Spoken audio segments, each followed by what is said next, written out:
Welcome, everyone. Bem-vindo ao Massey Hall. This historic site is a cherished piece of Toronto architecture, a century old, and it's still in use for its initial intention, to entertain. It was recently revamped to its full glory, and today we use it to celebrate the wonderful life of an extraordinary individual, Mr. David Tavares. Grande amigo, a person of compassion and tremendous vision. He helped to build people up and strengthen relations across the world. Your attendance here today is a testament to a wonderful man who left us much too soon, and he is sorely missed. My name is Charles Souza. I had the pleasure to witness firsthand the tremendous work of this man. David was a good friend for many years. He helped me during my time in elected office in fostering networks across Canada and Portugal. He cared deeply about our community, and we cared deeply about him. He was recently inducted to the Portuguese-Canadian Walk of Fame, a place of celebration that recognizes extraordinary people for their contributions in promoting economic, social, and cultural well-being in our society, and in elevating our prominence here in Canada. It's also significant, this celebration, that coincides with o Dia de Portugal, o Dia de Camões, e o Dia das Comunidades Portuguesas à volta do mundo.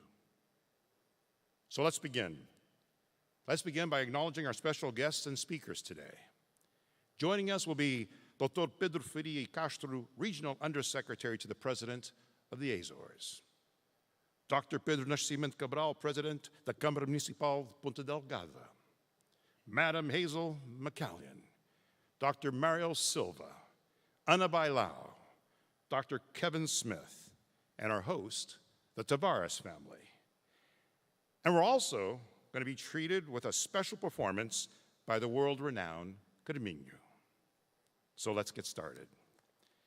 On behalf of the President of the Regional Government of the Azores, Dr. José Manuel Bolheiro, please welcome Dr. Pedro Faria Castro, Regional Undersecretary to the President.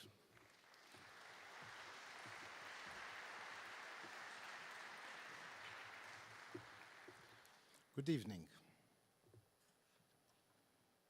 It is a great pleasure for me to be here with you today, representing the government of the Autonomous Region of the Azores, here with family Tavares, to celebrate the memory of an Azorean who in Canada exercised his citizenship in an exemplary manner, never forgetting his homeland. The Azores have lived in democracy for 48 years. The Azores have been an autonomous region of Portugal for 46 years. This circumstance allows us today in the Azores to have a stable development process in which the living conditions of its people are decent, not perfect, and therefore we work every day to improve them. But it has not been like this, always. Our history, the history of the Azorean people, was forged with sweat, a lot of sweat. Fortunately, little blood, but many tears. Tears of suffering, sometimes also of joy that reflect intense lives. The search for a new home was certainly not an easy choice, if it was a choice at all, for many Azoreans who decided to leave their islands. It was, however, destiny. Today, everything is different. Yes, we continue to emigrate, to seek new homes, but no longer in search of satisfying the basic needs of life, of ensuring the dignity that each one of our lives deserves. The evolution of the levels of economic and social development associated to technological dynamics of the 21st century, where the ease of movement of people around the world and the digital transition are good examples, has effectively allowed our children to be, as they say, children of the world. In the Azores, this is already the case. But it wasn't for Mr. David Tavares' generation. Today, we are pleased to evoke him in a very fitting tribute. The Azores, the land we love so much, did not do justice to its people. My age allows me to remember family members who left São Miguel without even being able to glimpse the possibility of one day returning there, even on a visit, and many effectively did not. The truth is that regardless of the circumstances that contributed to their departure, the Azorians who have created important communities on this side of the Atlantic have been a reason of pride for their origins. The example of Mr. David Tavares' life justifies the Azorian government's association with this tribute. The Legislative Assembly of the Azores Autonomous Region in 2009, fortunately during David Tavares' lifetime, distinguished him with the autonomous insignia of industrial, commercial, and agriculture merits. The resolution awarding the badge emphasized his ability to recognize the global market opportunities of integrations of various communications technologies. It also mentions that, not forgetting his roots, he has supported the Azorian community in Canada with dedication. Allow me to add to this moment, with the opportunity that this tribute brings, a reference to the value that the government of the Azores attaches to its relationship with Azorians and their descendants living outside the islands. Being Azorians, like Nemesio described, is our brand. Wherever we are, our hearts are always in the lands that saw us being born, our parents and grandparents. Being Azorian cannot be explained. You feel it, you live it. But our value as people, as citizens, is reflected in the action of our lives, as David Tavares did. The Azorian community in Canada is a part of the Azores. Here they are, here they work, here they exercise their citizenship. In doing so, they represent the Azores. They honor the Azores as the best that we can give to the world. Therefore, in two different dimensions, we promote the deepening of cultural and economic ties between the region and its communities. But we also want to ensure, for those citizens who exclusively maintain their Portuguese nationality, the citizenship rights of those who live here. We have the example of the European Union. We believe that nationality is a bond, sentimental, cultural. Residence is different. That is where citizenship is stated, where you work, where you study, where you pay your taxes, where you are a permanent recipient of laws that govern your social life. Canada, like the United States, is a land of immigrants. Here, all nationalities live together, which, assuming a common civil identity, the Canadian nation, do not renounce their origins. All our grandparents were too, immigrants in the Azores, in a different dimension that justifies integration into the Portuguese nation. I hope that the example of the members of this community, as was David Tavares, will be a source of inspiration for the new generations in their professional and personal success and in their love for their origins. It is a pleasure to be here with you in the city of Toronto, talking about the Azores with Azorians and friends of the Azores. This will be the best tribute to David Tavares, an Azorian who has done much to honor his lands. Thank you very much.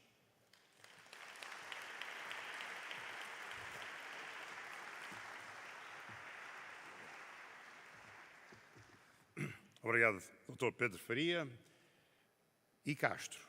E agora temos mais outro Dr. Pedro. Neste caso, o Dr. Pedro Nascimento Cabral, o Presidente da Câmara Municipal de Ponta Delgada.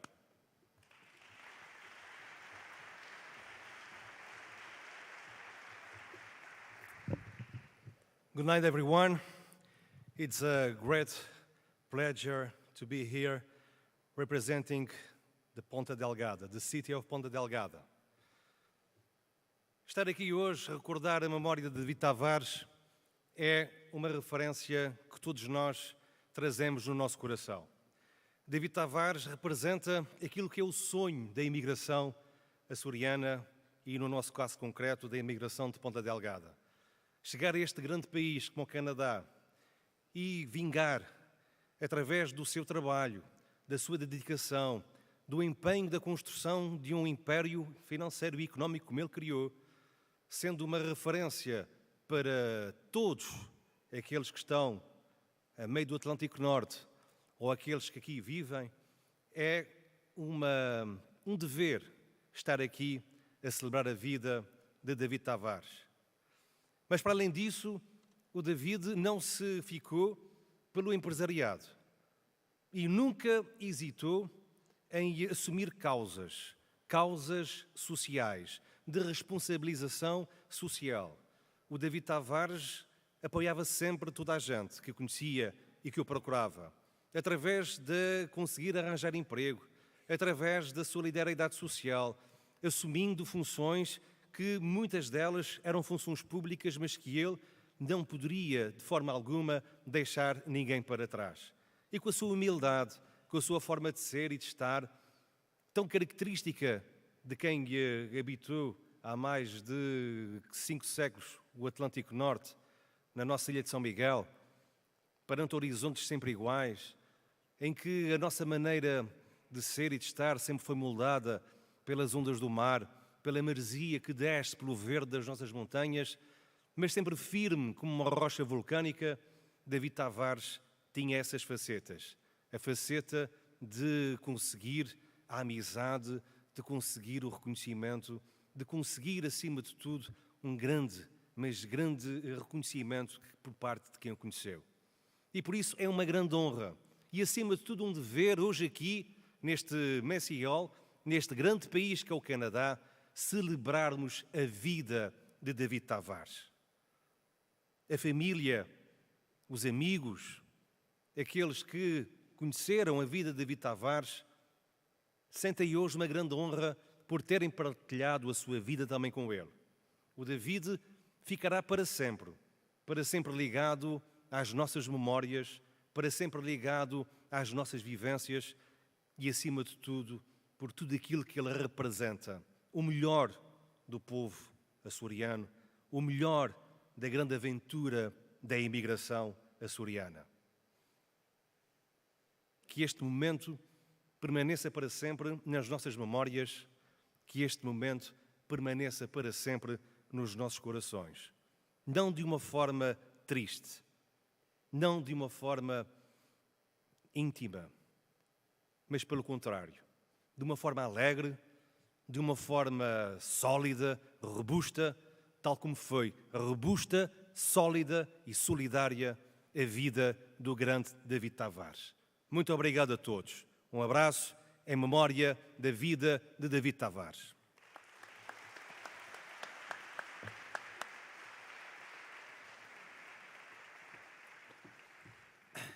Obrigado, Dr. Pedro Nascimento Cabral, the Mayor of the capital city of the Azores of São Miguel, Ponta Delgada. Now we're going to have a couple of videos with greetings from former presidents of the Azores. Please pay attention to the screen as we begin with Dr. Carlos Manuel Martins Val Cesar, the former president of the regional government of the Azores and a close friend to David Tavares. Caras e caros amigos, dear friends, I will begin by saluting all those who in person or otherwise are participating in this tribute to David Tavares, which we are rightly paying. A very special greeting to his family and friends who miss him lost. Also to the employees of his company who were deprived of the tranquility that his presence, his leadership, and his word gave them. A few more words in Portuguese, in the language he insisted on preserving and in which he spoke to me the most.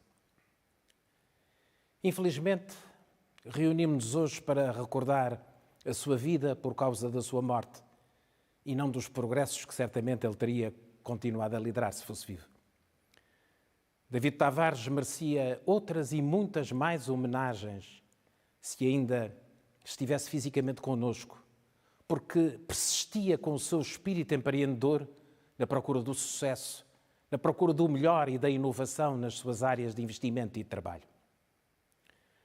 Quando faleceu, escrevi que tinha perdido um grande amigo, mas também que nós todos tínhamos perdido um grande açoriano e uma grande referência da comunidade portuguesa em Toronto e no Canadá. Assim foi.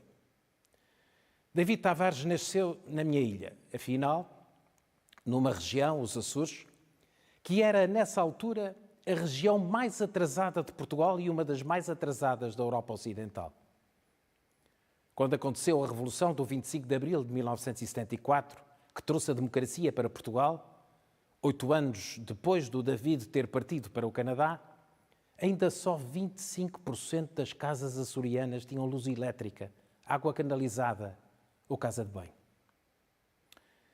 Chegado ao Canadá, David trabalhou, venceu e trouxe aos Açores a marca e os benefícios da sua vitória. O percurso de David Tavares lembra-me a história bíblica de David e Golias. No caso dele, um ainda rapaz com 19 anos, sai da sua terra e enfrenta o futuro desconhecido, vencendo com coragem, perspicácia e destreza o gigante que encontrou, o Canadá. Na verdade, o seu percurso de vida mostra o que de melhor pode o ser humano fazer: transformar com inteligência a desvantagem num sucesso e fazê-lo não só em proveito próprio, como em proveito coletivo. Tive o gosto de o conhecer ainda antes de eu ser presidente dos Açores. Nessa altura, como durante os 16 anos em que presidi ao governo açoriano, como até ao dia dessa triste notícia que nos chegou em janeiro de 2021, tive o privilégio, tal como a minha mulher, de com ele conviver e de construir uma boa amizade.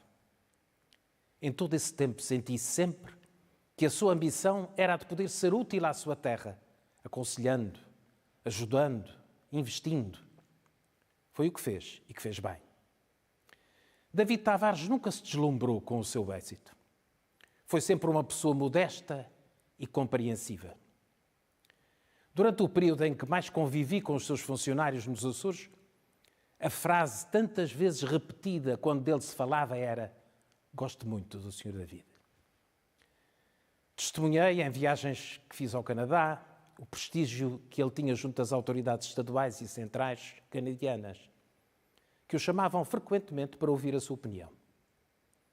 Nos Açores, esse reconhecimento foi confirmado quando, em 2009, recebeu uma alta distinção no Parlamento açoriano, a insígnia autonómica de mérito.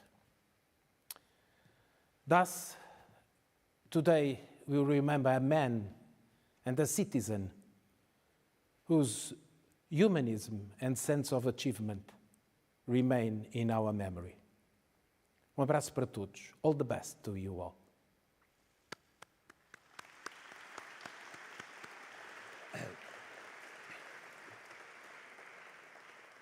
Our next video greeting will be from Dr. Vasco Lido Alves Cordeiro, also a former president of the regional government of the Azores, and like all of you, a close friend of David Tavares. Boa tarde a todos. É para mim uma honra e um gosto muito grande poder associar-me a esta celebração da vida de David Tavares. Quero por isso começar por agradecer à sua família, ao Daniel, à Tracy e ao Mike, a oportunidade que me dão de poder associar-me a esta celebração da vida. Há certamente várias facetas na vida de David Tavares que podem ser celebradas e que podem ser salientadas neste momento. Permitam-me que me centre numa que sempre me sensibilizou e impressionou verdadeiramente. A de açoriano. A de micalense das feteiras, que deixou a sua terra em busca de um destino melhor. E há dois valores que esta fase da vida, que esta vertente da vida de David Tavares nos inspiram. Em primeiro lugar, o da resiliência, o do empreendedorismo, o da vontade de querer construir um futuro melhor para si e para os seus. Mas um segundo aspecto é também particularmente relevante. O da lealdade à terra. O de nunca ter esquecido a sua terra. E os seus investimentos aqui nos Açores são bem a prova disso.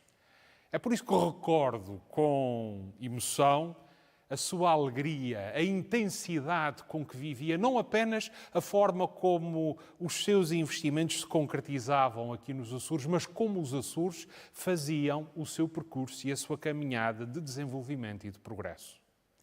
É por isso que talvez a melhor forma de celebrar a vida, de honrar a memória de David Tavares, seja exatamente dar cotidianamente provas desses valores. Da determinação, do empreendedorismo, da vontade, da resiliência e da lealdade à terra.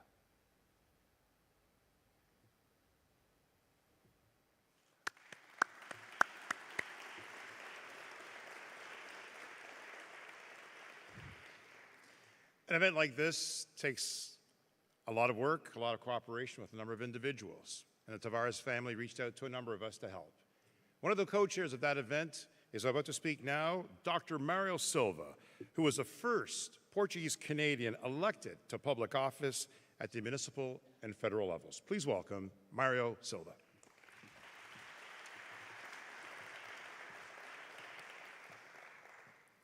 Thank you, Charles.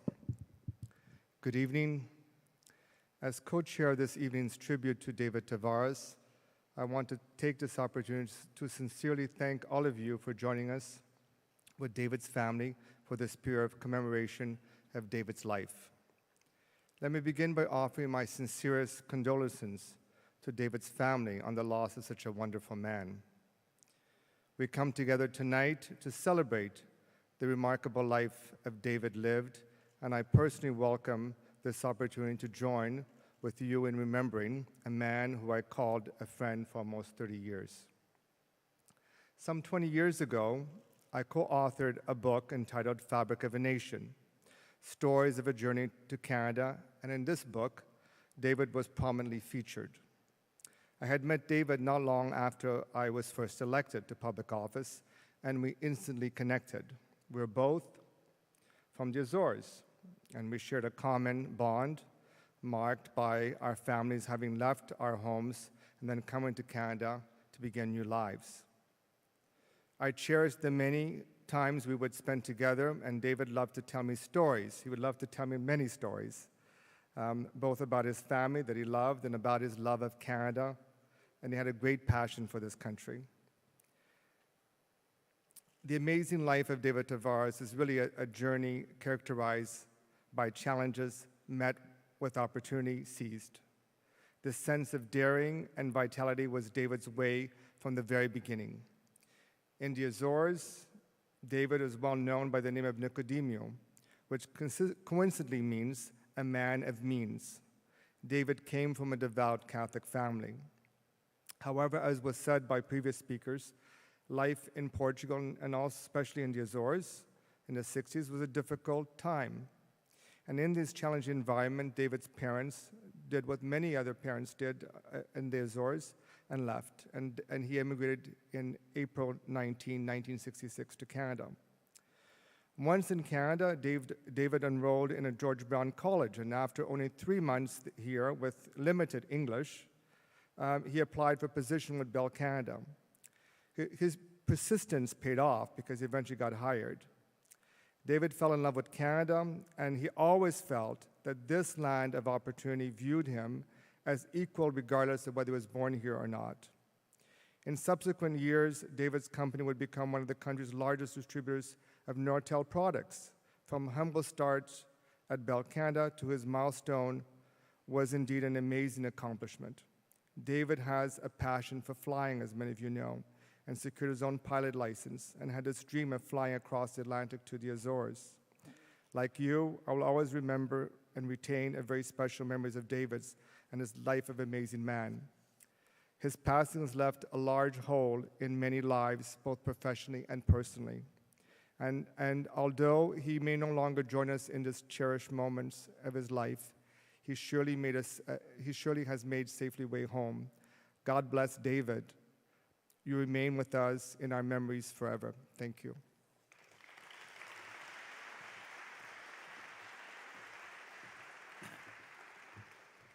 Our next speaker is the Deputy Mayor of Toronto, someone who has been a strong public servant for many years, who's also recently inducted to the Portuguese Walk of Fame with David. And she's a wonderful person. Please welcome our Deputy Mayor, Ana Bailão.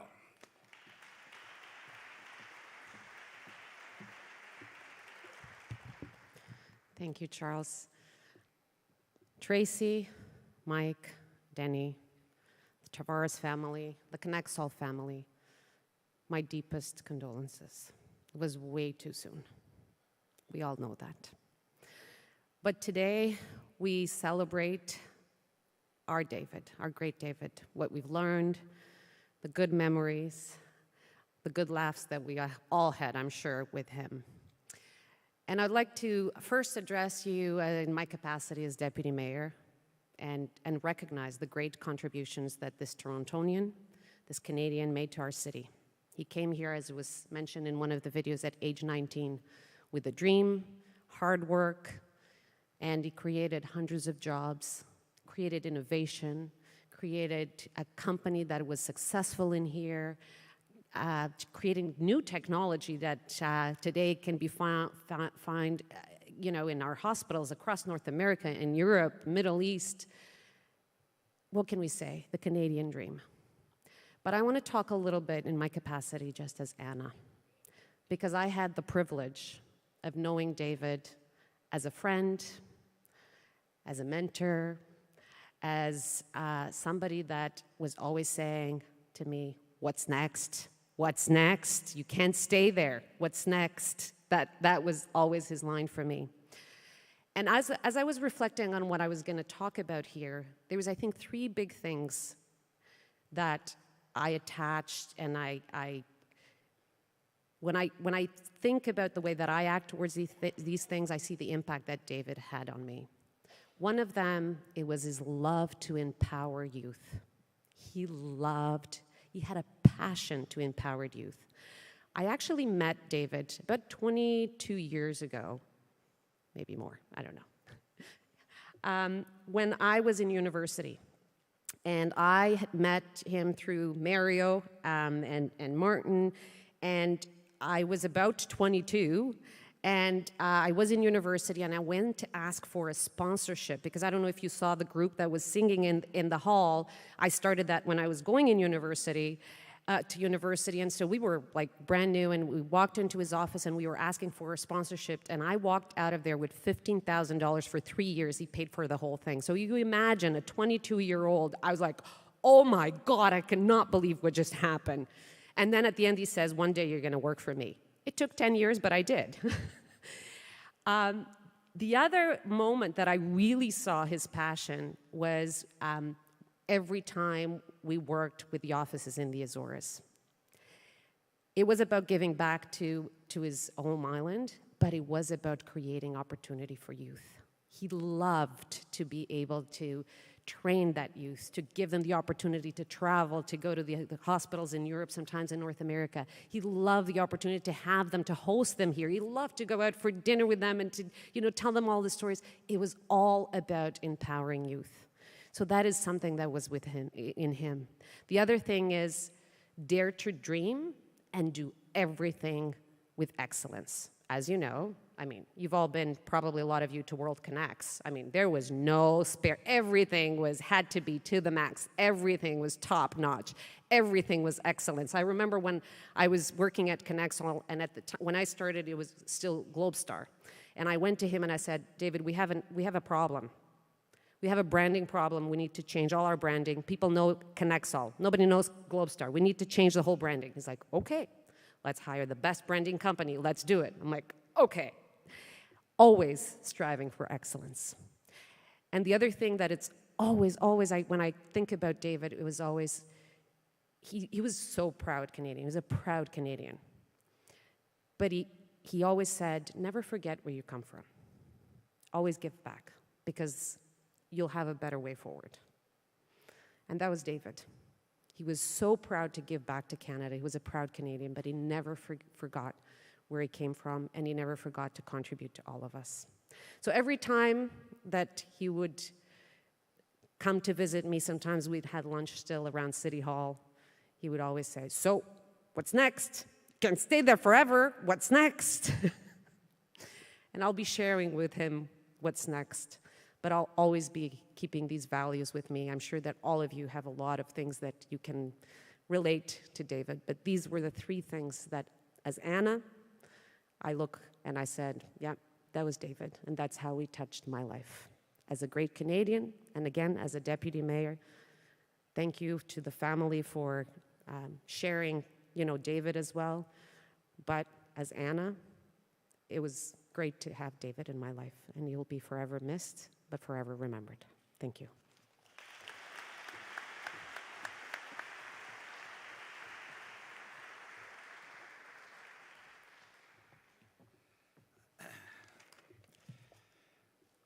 Our next guest is a fadista extraordinaire.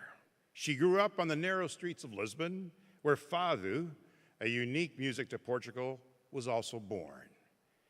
And this individual, young, inspiring, enthusiastic, has held to the traditional fado, which inspires all of us to appreciate some of our heritage. Ladies and gentlemen, please welcome the world-renowned Carinho.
Uma nuvem de incerteza paira em mim de quando em quando. Cada gota lembra um ai a rimar com a tristeza dos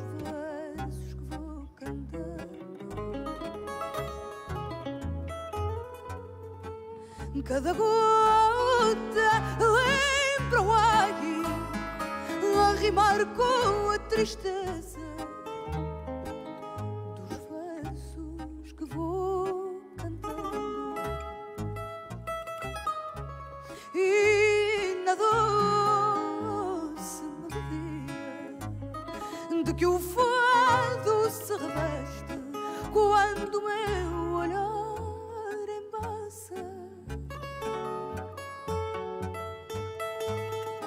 vejo a estranha melodia da chuva que o vento agreste faz murmurar na vidraça.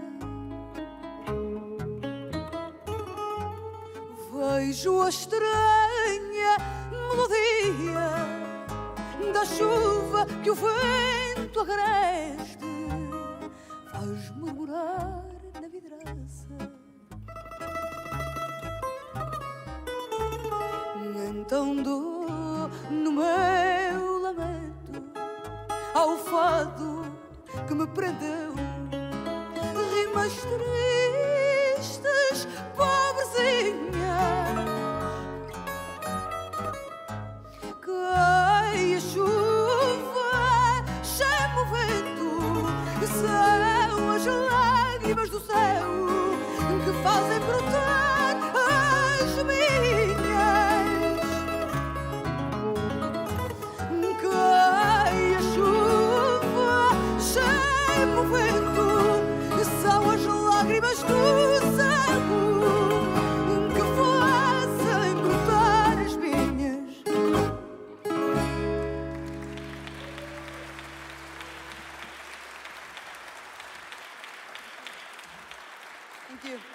Thank you so much. Muito obrigada. It's a pleasure. É prazer enorme estar aqui esta noite a homenagear uma vida tão cheia, que inspirou tanta gente. It's an honor for me to be here, to be part of this tribute of a man who inspired so many people, and he was so. His life was fingers touching others' lives. So, for me, it's another day singing, not now for him, but with him. Thank you so much.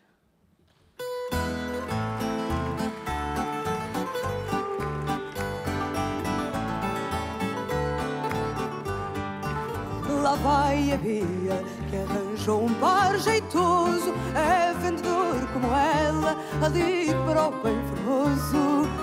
São dois amores, duas vidas tão singelas. Enquanto ela vende flores, o Chico vende cautelas. Namoraria, só fala do namorico. Ai, a Bia namora o Chico, as conversas são iguais. Ai, qualquer dia, Deus queira que isto não mude, que a senhora da saúde vai ser pequena demais. O casamento já tem a data marcada, embora qualquer dos noivos tenha pouco a mais que nada. Vai ter a Bia a festa que ela deseja, irá toda a moraria ver o casório na igreja. Namoraria, só falam do namorico. Ai, a Bia namora o Chico, as conversas são iguais. Ai, qualquer dia, Deus queira que isto não mude, que a senhora da saúde vai ser pequena demais.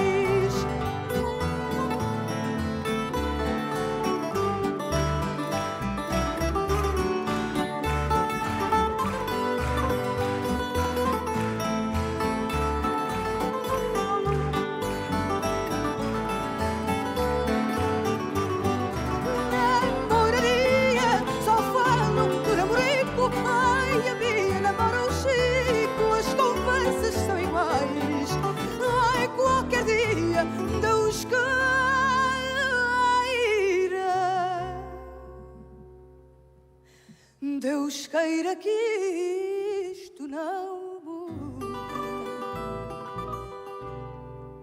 que a senhora da saúde vai ser pequena demais.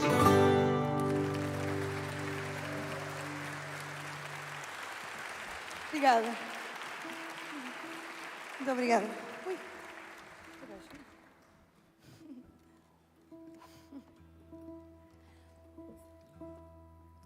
One of the things that I must say that I love in Fado and make me so close to this genre is not just only because I was born in my mother's belly and she's a singer, but also because it's a fascinating language, a live language. We can change the lyrics and put in different musics, old musics, and put our own thoughts and feelings and lyrics in old songs.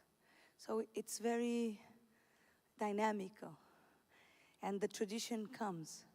And I must say that it's something that I was touched by David also, the way he was so close to the tradition. And I'm here tonight because I was once in a concert he gave to, maybe some of you were there, in Coliseu Michaelense. And I was there singing for his invitations, convidados.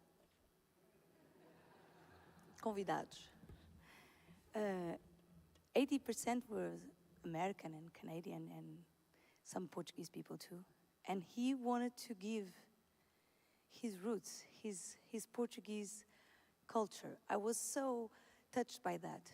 He was so proud, as I am, on my language, because my mother taught me Fado. So for me, it's an honor to be here again, and that's why I'm here now, because Tracy invited me to give like a little thing of what happened and what was so beautiful for him, not the concert, but the way he gave the tradition to his convidados. That I must say that the next Fado I'm going to sing is a Fado with the music has 70 years old, and the lyrics I wrote myself. So it's this match that make Fado so alive, so contemporary. And the lyric says, if you come with love, otherwise don't come. And bring flowers, please. It's not only flowers, it's frésias. My favorite flowers, frésias. Se vier.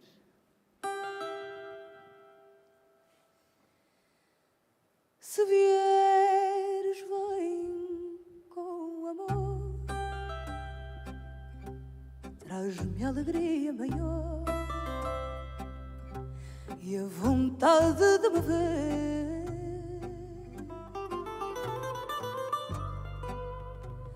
Vai com os olhos a cantar, com o teu sorriso solar e o coração a bater.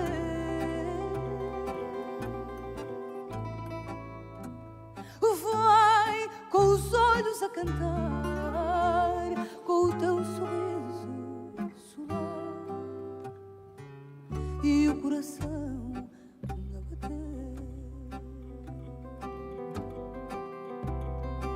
Ao chegares não digas nada, deixa que fique calada a ilusão e o lamento.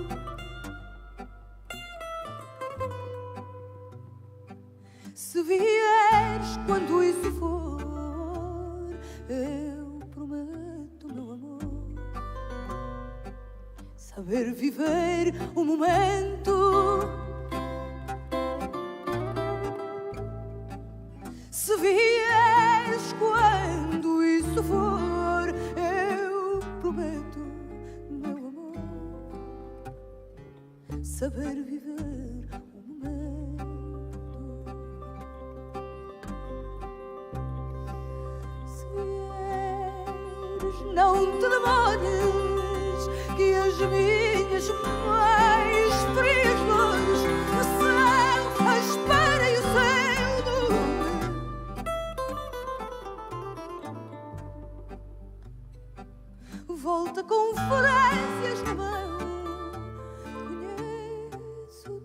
coração. E é esse o seu perfume.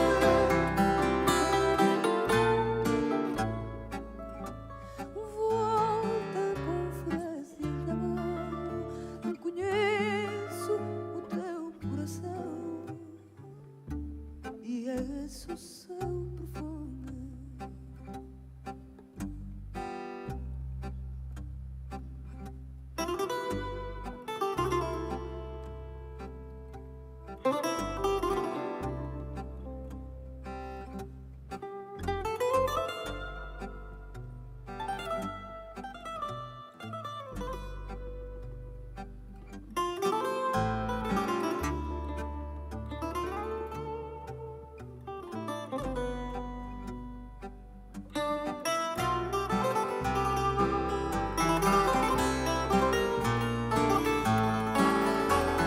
Volta com frases na mão. Conheço o teu coração. E é esse o seu perfume.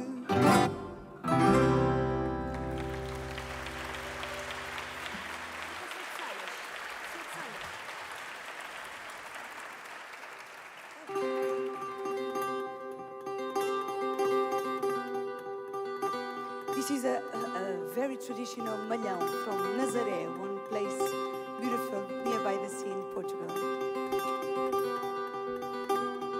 And there's big waves there, but also the girls use all the time 7 skirts, and we don't know why.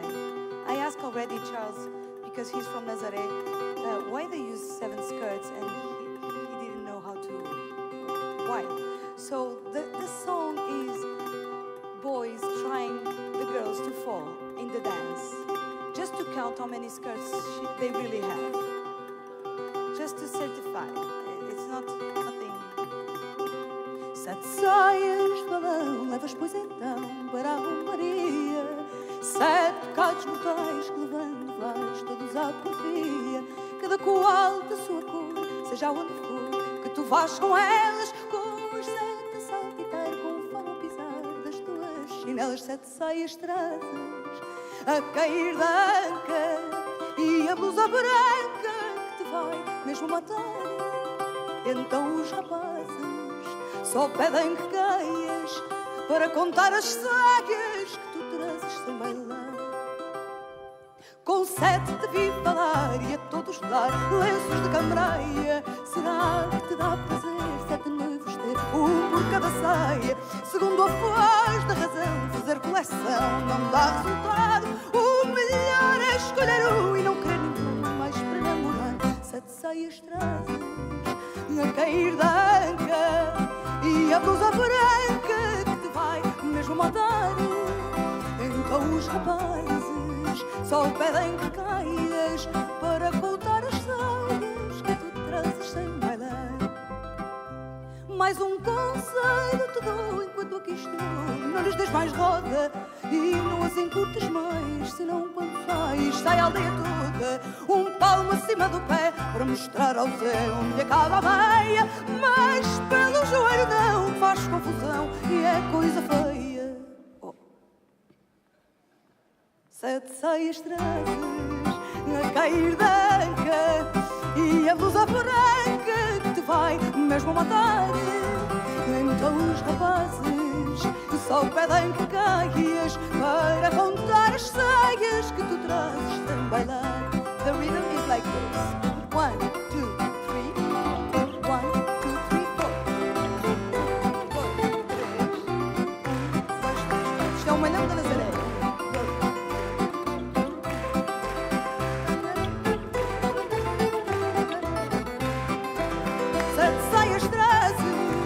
A cair da anca, e a blusa branca que te vai mesmo matar. Então os rapazes só pedem que caias para contar as saias que tu trazes sem bailar.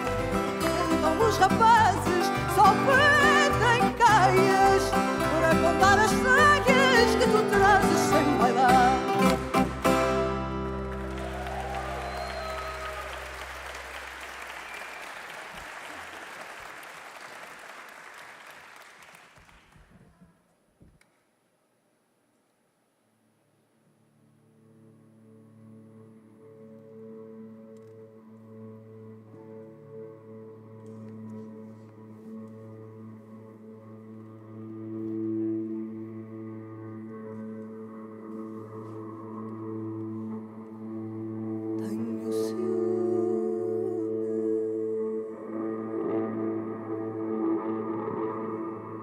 das verdes ondas do mar,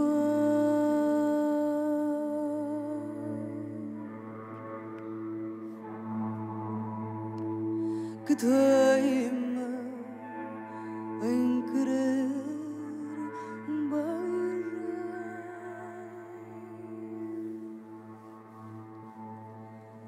teu corpo erguido às marés.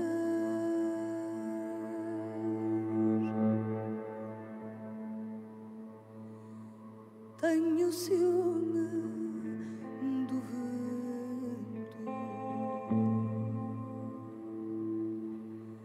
que me atraiçoa,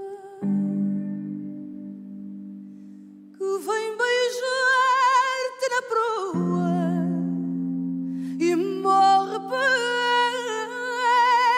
convés.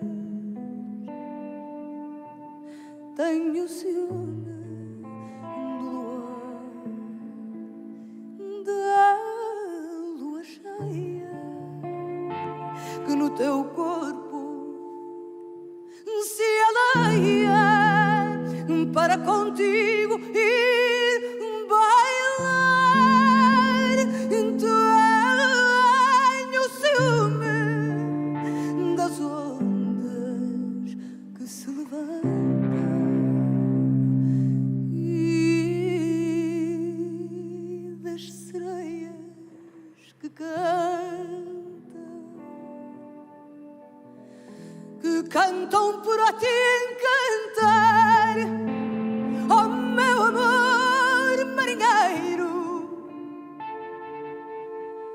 oh dono dos meus anelos, não deixes que à noite a lua rouba cor aos teus cabelos. Não olhes para as estrelas, porque elas podem roubar o verde que há nos teus olhos da cor do mar.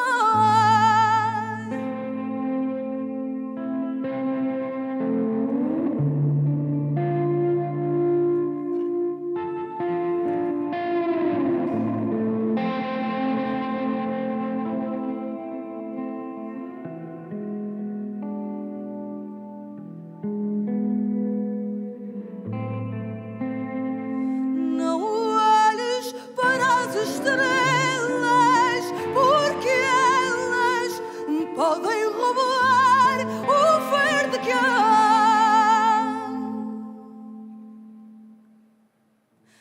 nos teus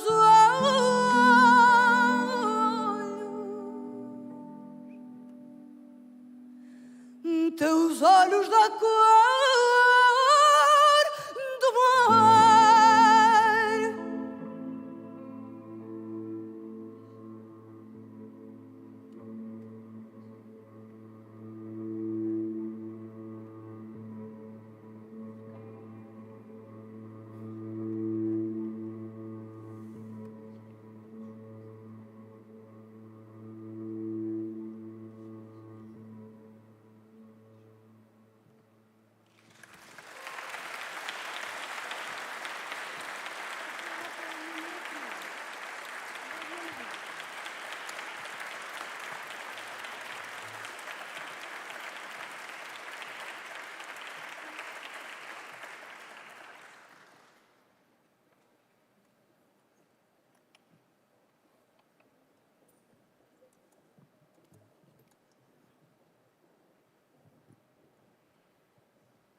I would love to present my musicians here in the bass, Tiago Maia.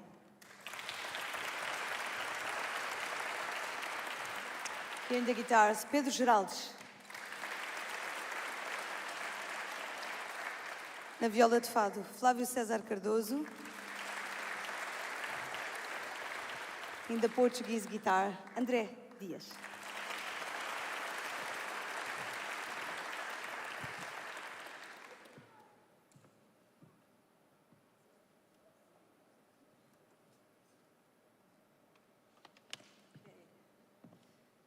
I'm gonna sing a song that I made for my last album, Maria. And this is a song. Oh, Tracy is not here. It was for her, but she's gonna feel it.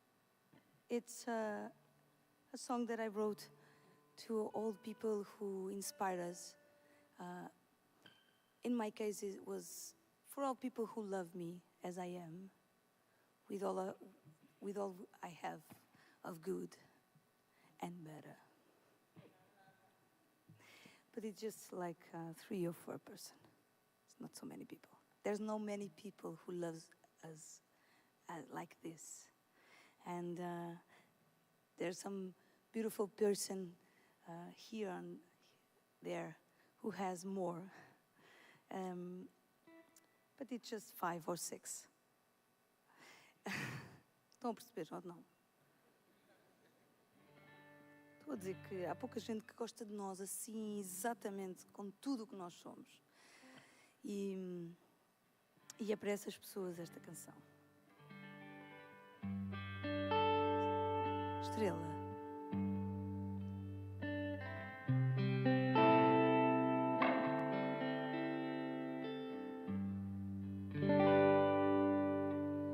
Tu és a estrela que guia o meu coração. Tu és a estrela que iluminou o meu chão. És o sinal de que eu conduzo o destino. Tu és a estrela e eu sou o peregrino. Até que foi uma escuridão tal, dessas que nos faz ser sábios do mundo.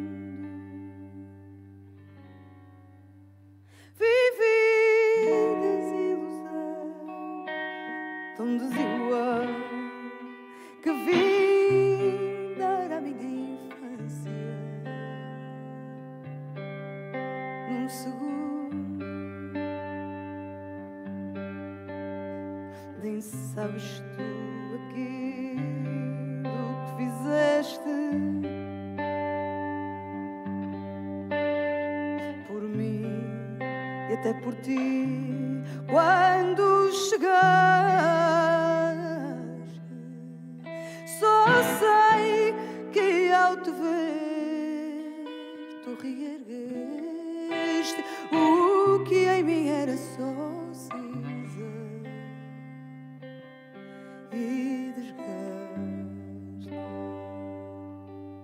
Tu és a estrela que guia o meu coração. Tu és a estrela que iluminou o meu chão. És o sinal de que eu conduzo o destino. Tu és a estrela e eu sou o peregrino. Bem mais feliz agora, certamente vou eu seguindo assim pela vida fora. Não mais estarei sozinha e estou bem crente que o teu feixe de luz própria me segue agora. Tu és a estrela que guia o meu coração. Tu és a estrela que iluminou o meu chão. És o sinal de que eu conduzo o destino.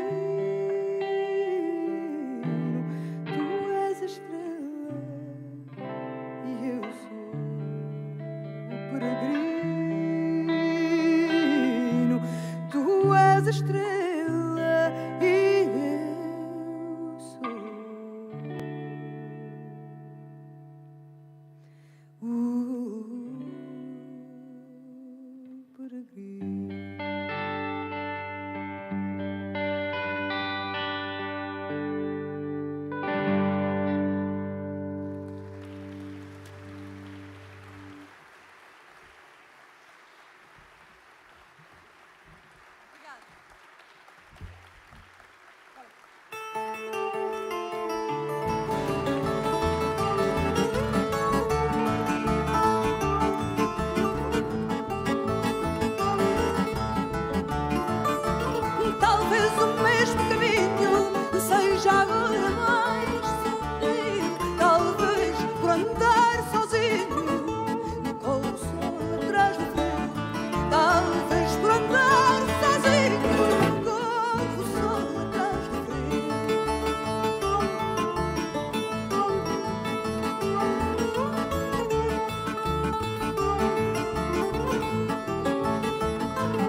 celebrating the festivals of the Sands in Lisbon.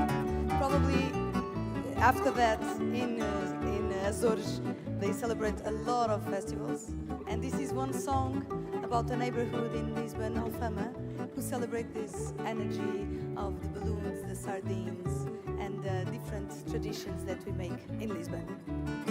Alfama não envelhece e hoje parece mais nova ainda. Iluminou as janelas, reparem nela como está linda. Vestiu a blusa clarinha que a da vizinha é mais modesta e pôs a saia garrida que só é vestida em dia de festa. Peitos, escadinhas, ruas estreitinhas, onde em cada esquina há um bailarinho. Trovas das velas e em todas elas perfume de manjerico. Risos, gargalhadas, fados, desgarradas, hoje em Alfama é um demónio. E em cada canto um suave encanto de um trono de Santo Antônio. Já se não ouvem cantigas e as raparigas de olhos cansados ainda aproveitam o ensejo para mais um beijo dos namorados. Já se ouvem sinos tocando, galos cantando, a desgarrada e mesmo assim Dona Alfama só volta para a cama quando é madrugada. Beijos, escadinhas, ruas estreitinhas, onde em cada esquina há um bailarinho. Trovas das vielas e em todas elas perfume de manjerico. Risos, gargalhadas, fados, desgarradas, hoje em Alfama é um demónio. E em cada canto um suave encanto de um trono de Santo Antônio. Não há ninguém que cante o fadinho.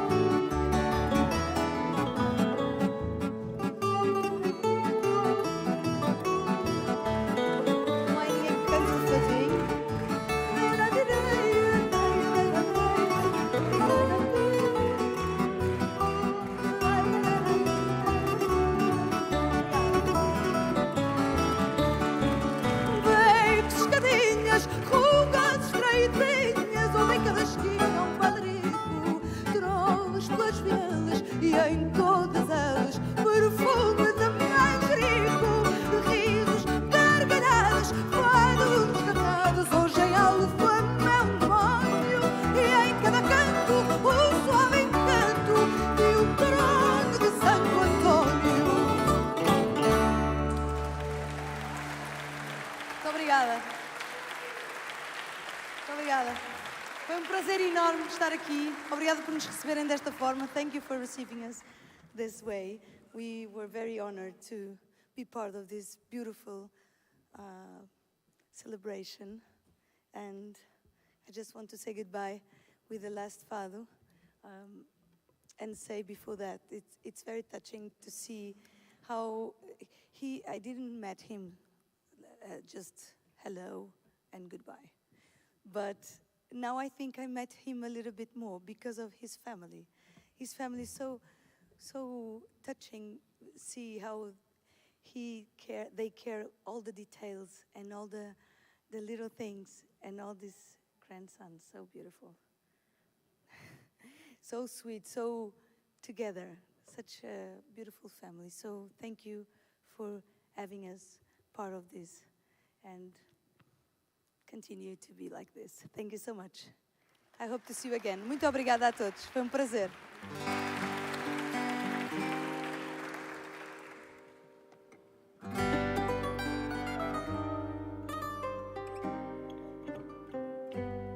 Escrevi teu nome no vento, convencida que o escrevia na folha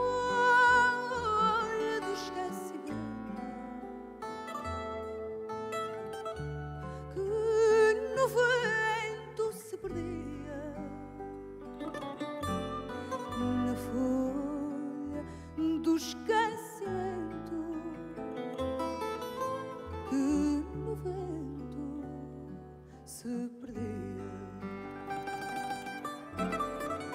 e ao vê-lo seguirei volto na poeira do caminho. Julguei meu coração solto dos elos do teu carinho. Julguei meu coração solto dos elos do teu carinho. Pobre de mim, nem pensava que tal e qual como eu, o vento se apaixonava por esse nome que é teu. O vento se apaixonava por esse nome que é teu. E enquanto o vento se agita-se o meu tormento. Quero esquecer-te, acredita, mas cada vez há mais vento. Quero esquecer-te.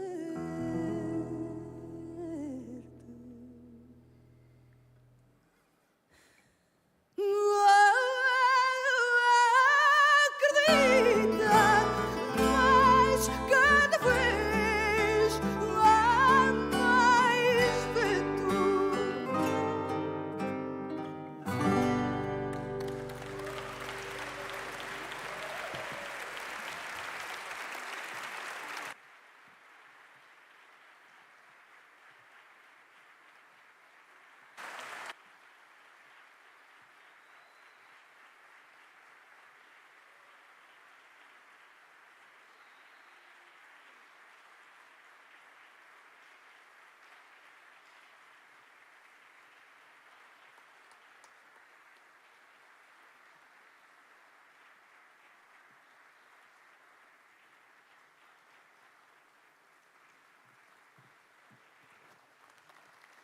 Muito obrigada. Thank you so much.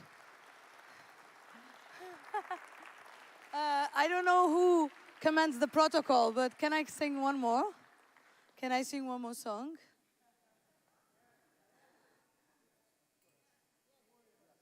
I will. Sorry.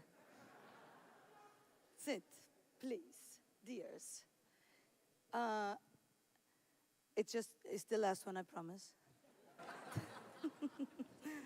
And I just wanted, because I was remembering this song in the middle of the concert.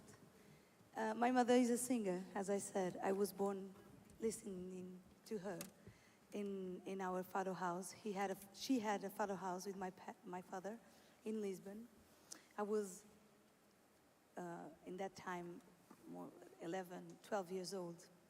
And she taught me this fado about a fisherman. And all the time I saw the islands, and this imagination of David is bring me also my memories.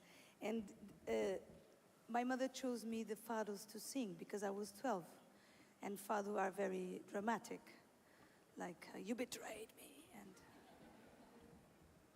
I'm so happy with you, but I hate you. And I was 12, I don't understand nothing about that. So she took me this story about a fisherman who went through the sea in a little boat, and then started a big storm. He was very afraid to lose his life, but in the end, somebody saved him. And with 12 years old, I thought the story so beautiful. And now, today, 12 years after.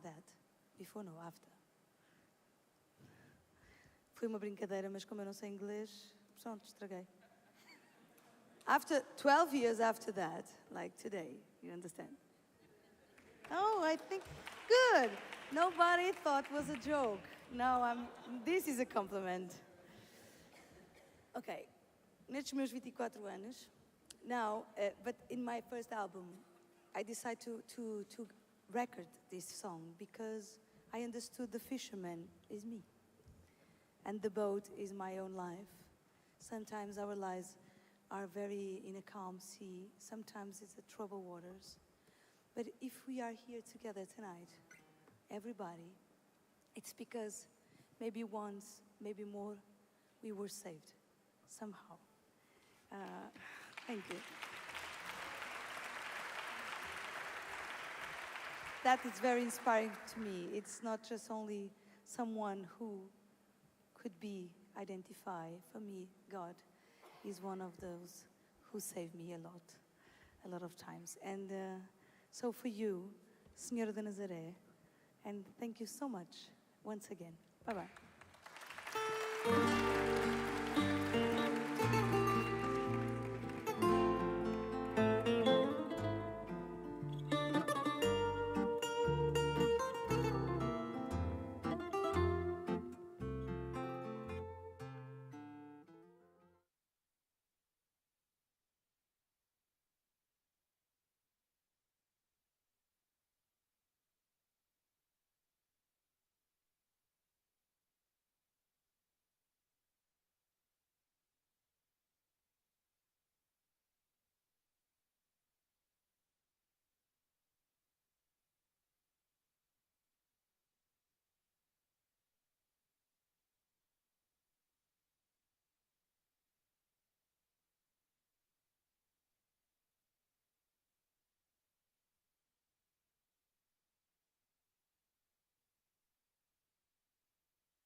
You know, there's saving grace with the Toronto Pearson Airport.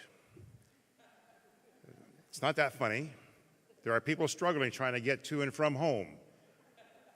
Thankfully, Carminho, her flight was canceled. That's why she could stay as long as she did. So congratulations, Carminho, and thank you for entertaining us. Our next speaker really doesn't need an introduction. She's small, but she's mighty. Oh, I know. I've been on the opposite end of some of that wrath. She's very fondly known as Hurricane Hazel for many reasons. But her heart and her spirit is very strong. A centurion, almost as old as this building. And she puts us all to shame. Ladies and gentlemen, one of the world's longest serving mayors ever is with us today. Please welcome Madam Hazel McCallion.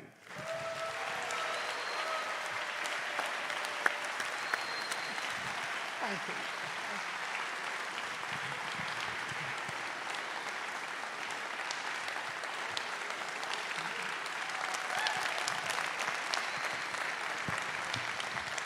Thank you very much.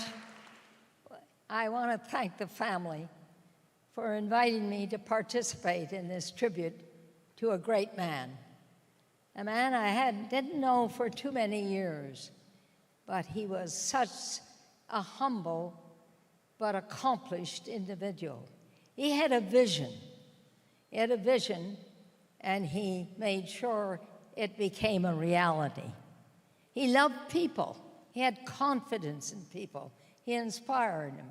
He was proud of his team and the company that he built. I remember I was invited to go to the Azores, which, by the way, is just a beautiful area, the Azores. And on the way back, after seeing his operation in Canada and the operation in the Azores, I said, David, you're carrying far too much responsibility. You've built a great company. You should be hiring a general manager. I had the courage to tell him that. I'm not sure he agreed with me because he was a hands-on owner of his company. And so, but he built a company, he inspired people. And not only, and by the way, in the Azores, he was so respected by the government people in the Azores because he was proud of it. He made a contribution there, not just with his company, but he got involved in the government to see what he could do to help. And I remember one day we came out of the hotel in St. Michael's, and he said, we got to beautify this waterfront. And that was, he was going to do it. He was going to come up with a plan. And so today we pay tribute to a man that contributed so much, that had inspired people, but very humble, very considerate, loved people, loved his staff. He was so confident that his staff, both in Canada and the Azores. And that's why the company was such a success. He was a hands-on owner of his company. And so we pay tribute to the contribution he made. He helped shape the future of hospital care in Canada, the Azores, and the United States. So tonight we pay tribute to the gentleman that wanted hospitals to be more efficient and more financially successful. What a contribution. So thank you, David, for the contribution you made. Your legacy will live on for many years. And I say to the family, please carry on the wonderful work that David started. You can help it to expand and to continue on to do the great work that it has done. David, you are a great Canadian, a great Azorian, and just a great contributor to the health of people. Thank you.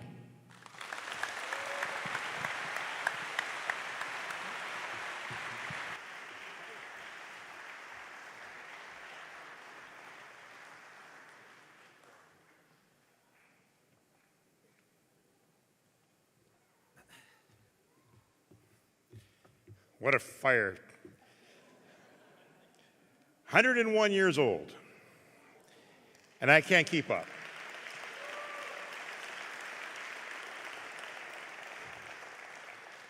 Our next speaker is also a very close friend of David.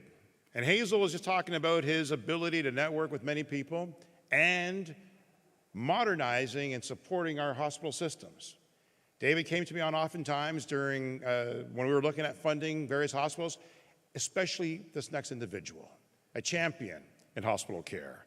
Dr. Kevin Smith is the CEO of the University Health Network, and he's done much alongside David to try to make things better here in Ontario and Canada and now the rest of the world. Please welcome Kevin Smith.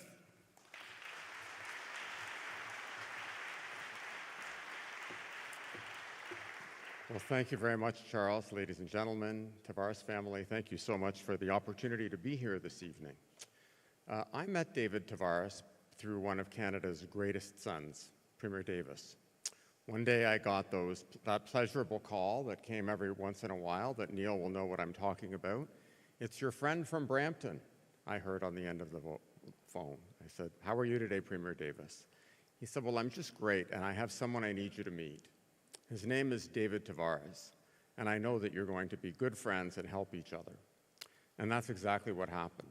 Quickly thereafter, a meeting was arranged, and I came to learn more about David and Connexall and David's unbelievable passion. We, thanks to that, became very dear friends, and like all of you, I miss David. He was an innovator extraordinaire, and like all great entrepreneurs, David was a man who took risk. He was willing to take risk because he believed in the great ideas that he championed, and he most believed in the people who worked with him and for him.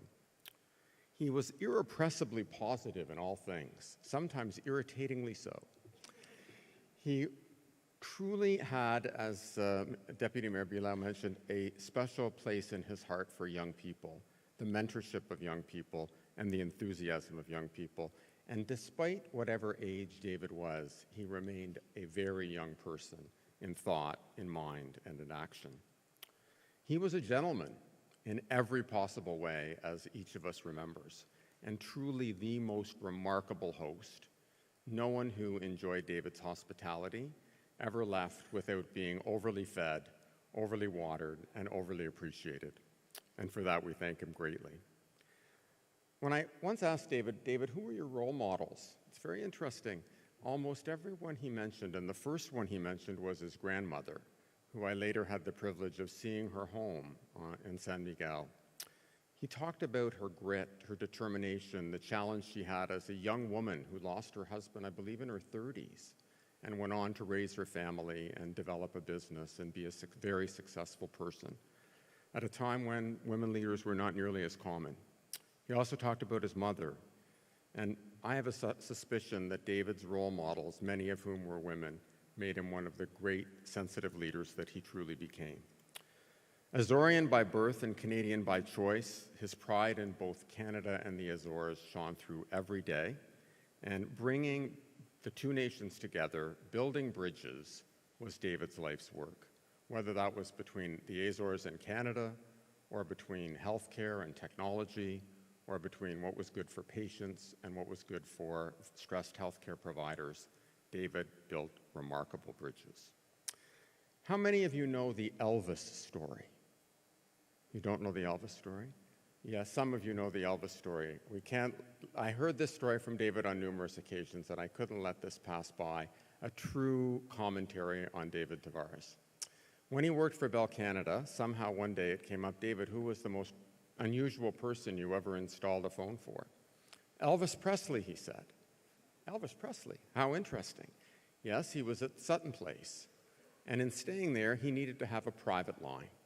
So David, of all the people at Bell Canada, wisely was chosen as the person to go and install this line. All of the young ladies, particularly in the Bell Canada office, were very interested.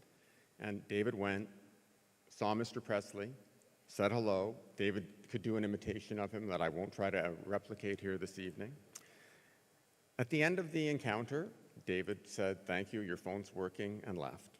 And when he got back to the office, Every young lady in the office said, "Show me the bill of landing. Show me the bill. Show me the bill. I have to see his signature."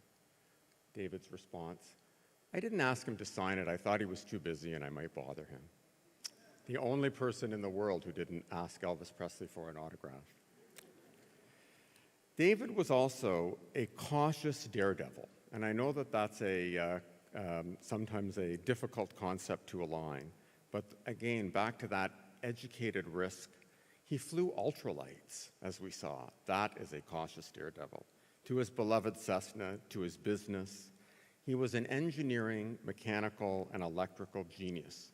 And when David would explain the most complex things to me from a mechanical and electrical perspective, an area of which I have no expertise, he truly demonstrated how remarkable his mind worked because he made the complex understandable and simple, that even someone who had no background in that domain could truly understand it.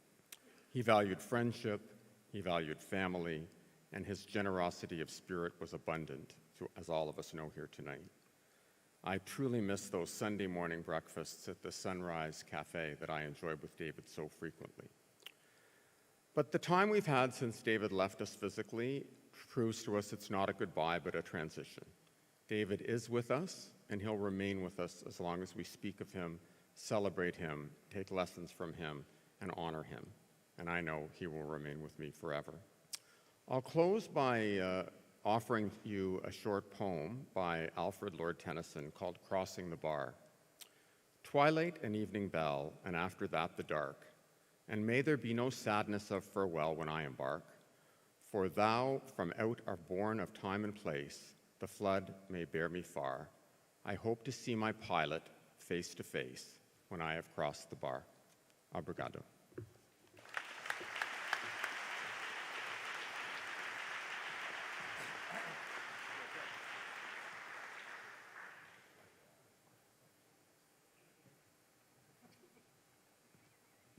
Everybody wants to steal my notes. We're at a point in the tribute that's very special. I mean, it's all been very special, of course, but this is where David's kids are going to come up and express their thoughts, talk about some of their memories with their dad.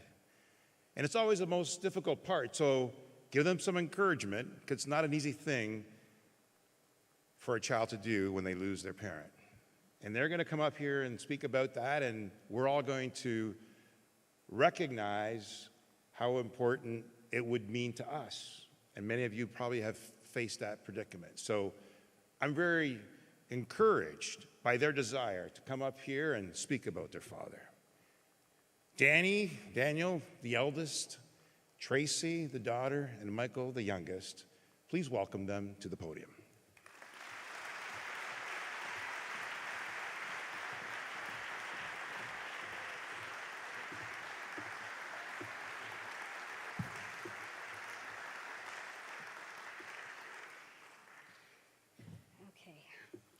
Promised I would try to keep it together. Thank you, everyone. Good evening, distinguished guests, speakers, friends and family.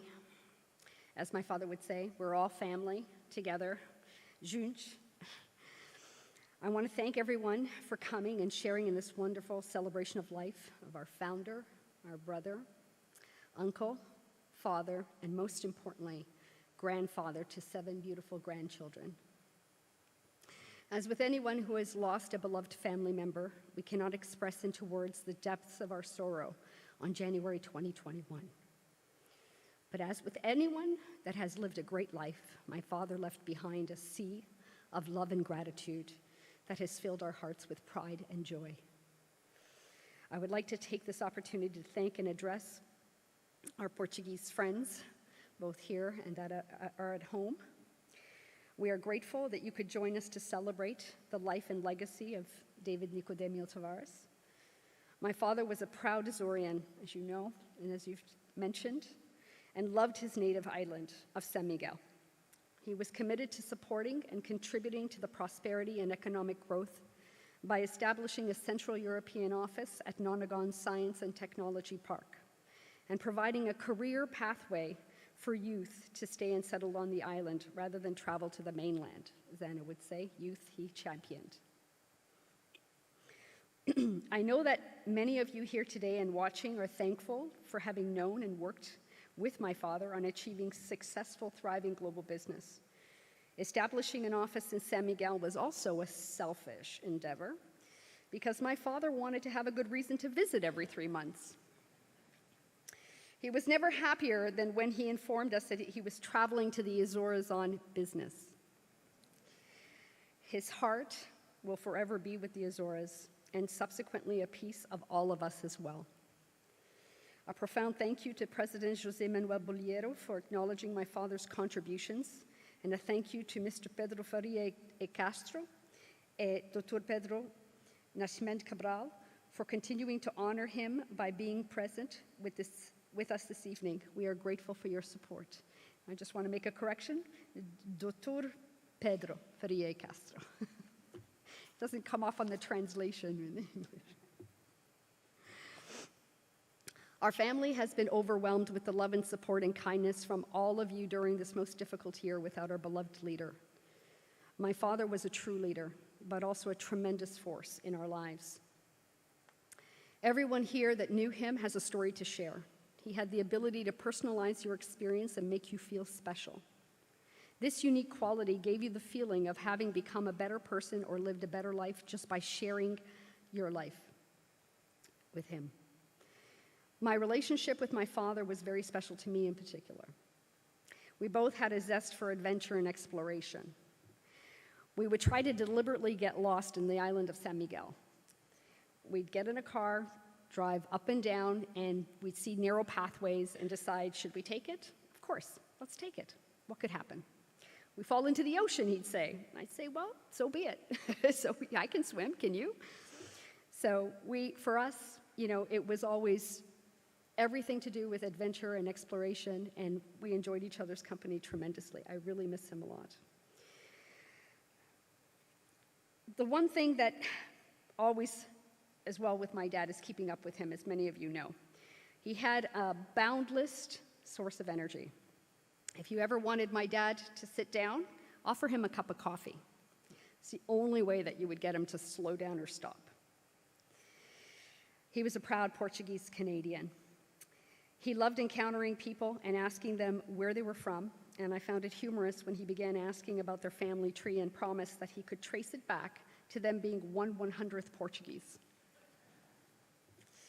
My father also loved to put people to work, as many of you know. In every situation, he found something that needed to be done, and he was never formal about asking, hey, can you help me with this? Can you do me a favor? It will just take a second. Famous last words. Soon you would be moving a refrigerator, cutting the grass, accepting a new position in the company that had you working double duty. But everyone gladly jumped in because he was hands-on as well. He was always alongside you, giving you encouragement, supporting and cheering you like he was your #1 fan.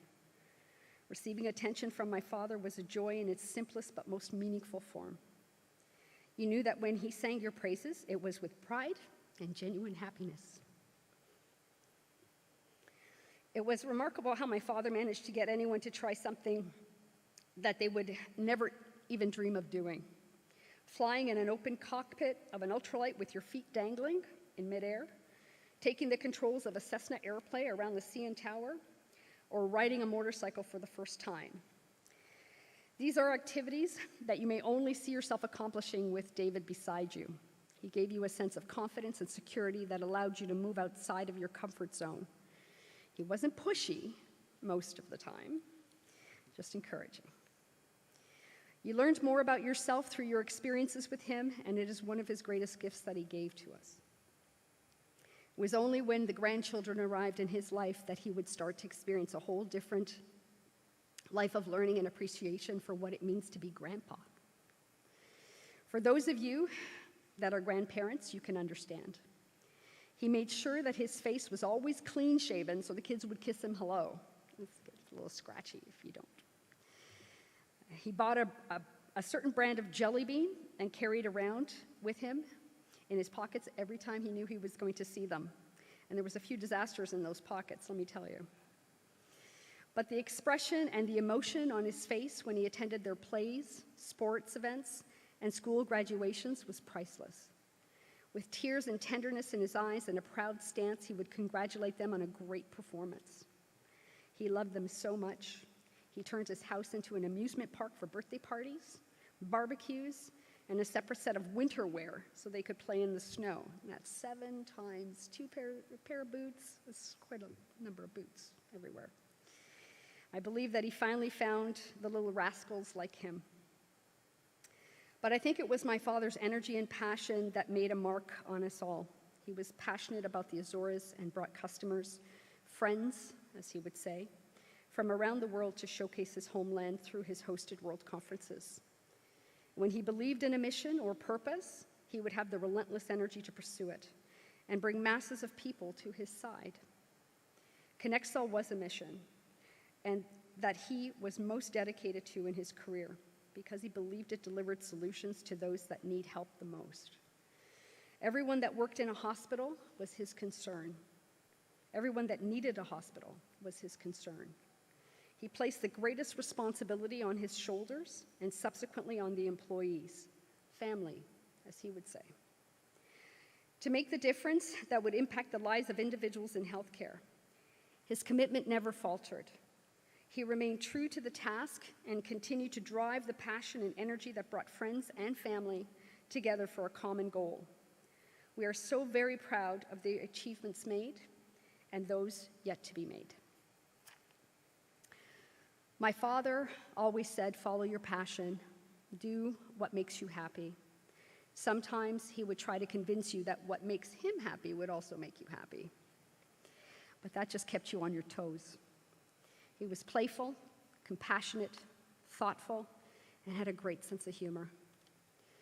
I would like to take a moment and thank wholeheartedly the organizing committee, Dr. Mario Silva, Anna Bailan, Martin Forget, for your commitment to executing this Celebration of Life event together with our family. I would also like to thank Madam Hazel McCallion and Dr. Kevin Smith for their profound friendship to my father. His love for your relationship cannot be expressed into just mere words. And finally, I would like to express our sincere gratitude to Charles Souza for guiding us throughout this evening and being our shepherd. Thank you, Charles.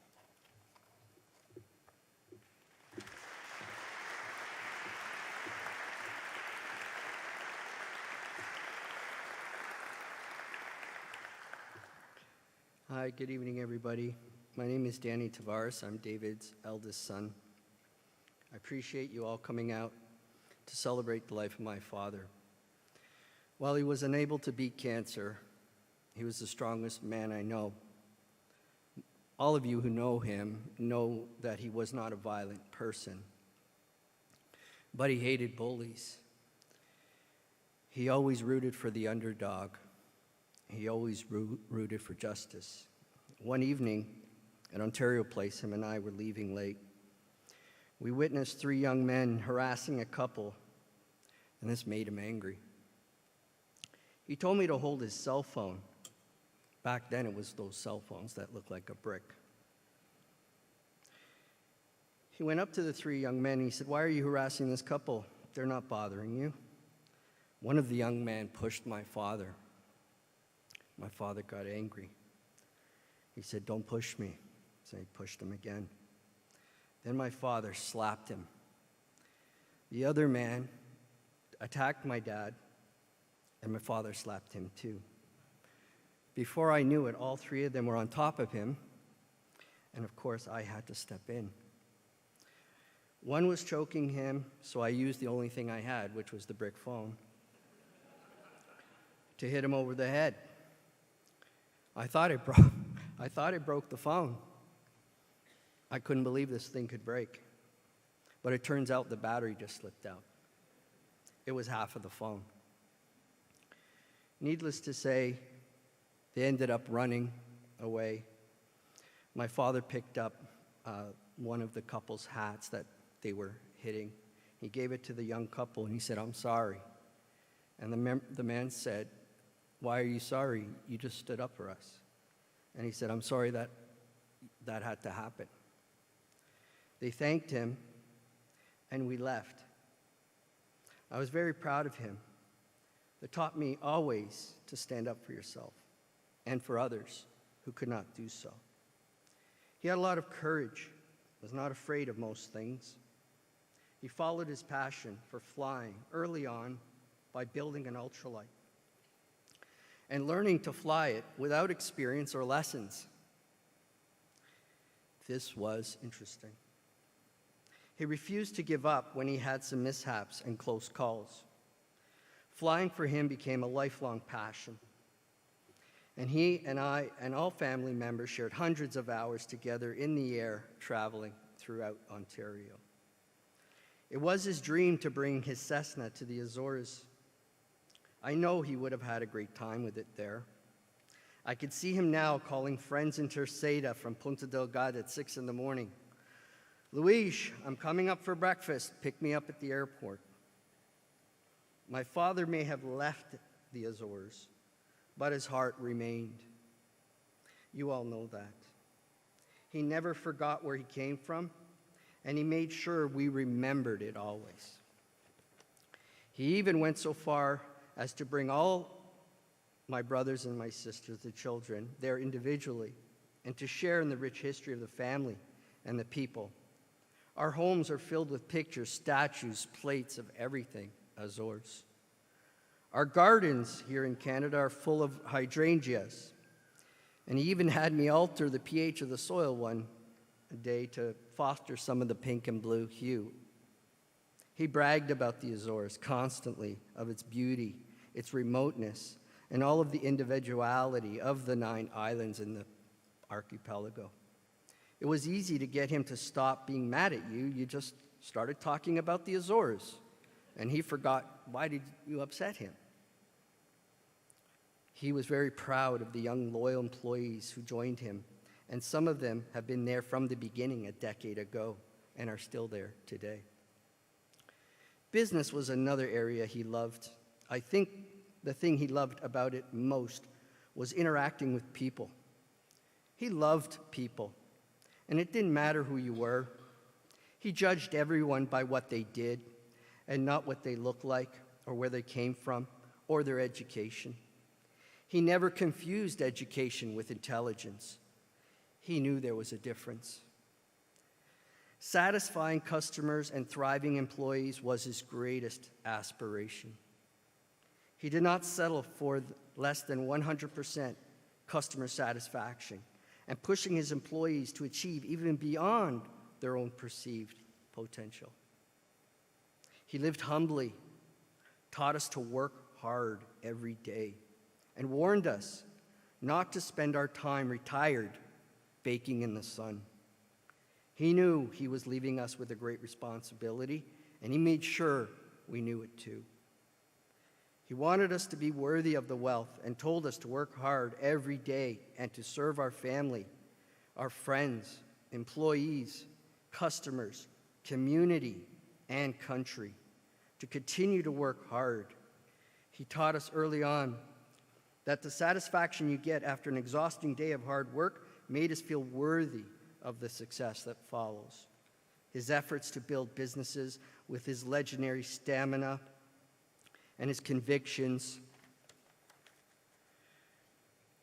his unrelentless tenacity deepened everyone's commitment to help him, and he has left us with so much goodwill to look after and continue. His family was his greatest source of pride because he knew that no matter how hard things got and what obstacles he needed to overcome, he could count on all of us to be there. My sister, brother, and I took turns sleeping at the hospital in 8-hour shifts for weeks to ensure he was not alone. He was always in regular contact with his siblings. My dad loved to call and speak to everyone and was almost always the first to make the phone call. For him, family was something that needed to be watered regularly and would always encourage us to get together as often as possible. His 7 grandchildren were his greatest sense of satisfaction, and he always lit up when they were around. I see the greatest parts of my dad in each and every one of them. We have the thinker, the doer, the teacher, the adventurer, the ambitious, the curious, and the full of energy. He felt great pride knowing that he would live on in such a diverse plethora of human beings he loved more than anything.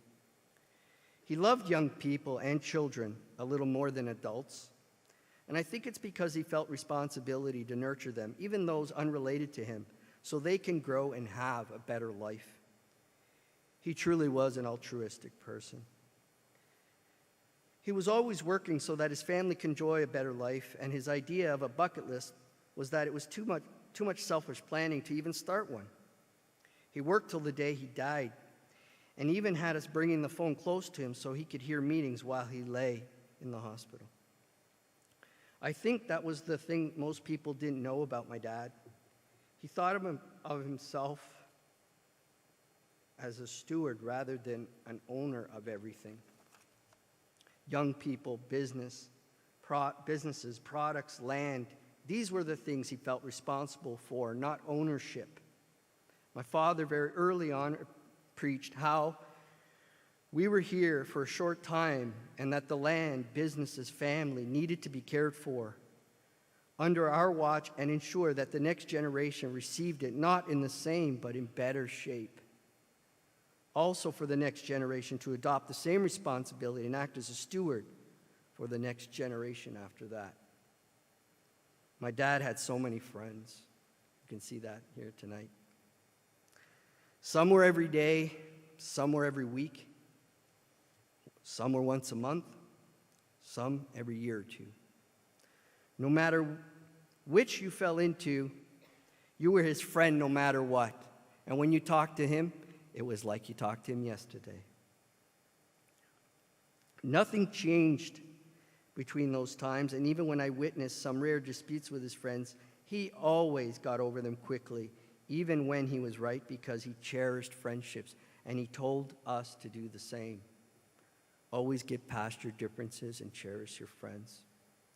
His cell phone rang every day. He was not afraid or too busy to make new friends, and he always answered all of our calls. He viewed friendships as a large, enriching part of his life, and when you had him as a friend, you could count on him no matter what.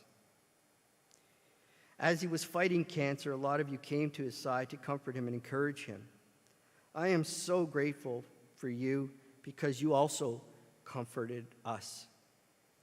His friends are our friends. We welcome all of you to stay in touch with our family because we know he would want that.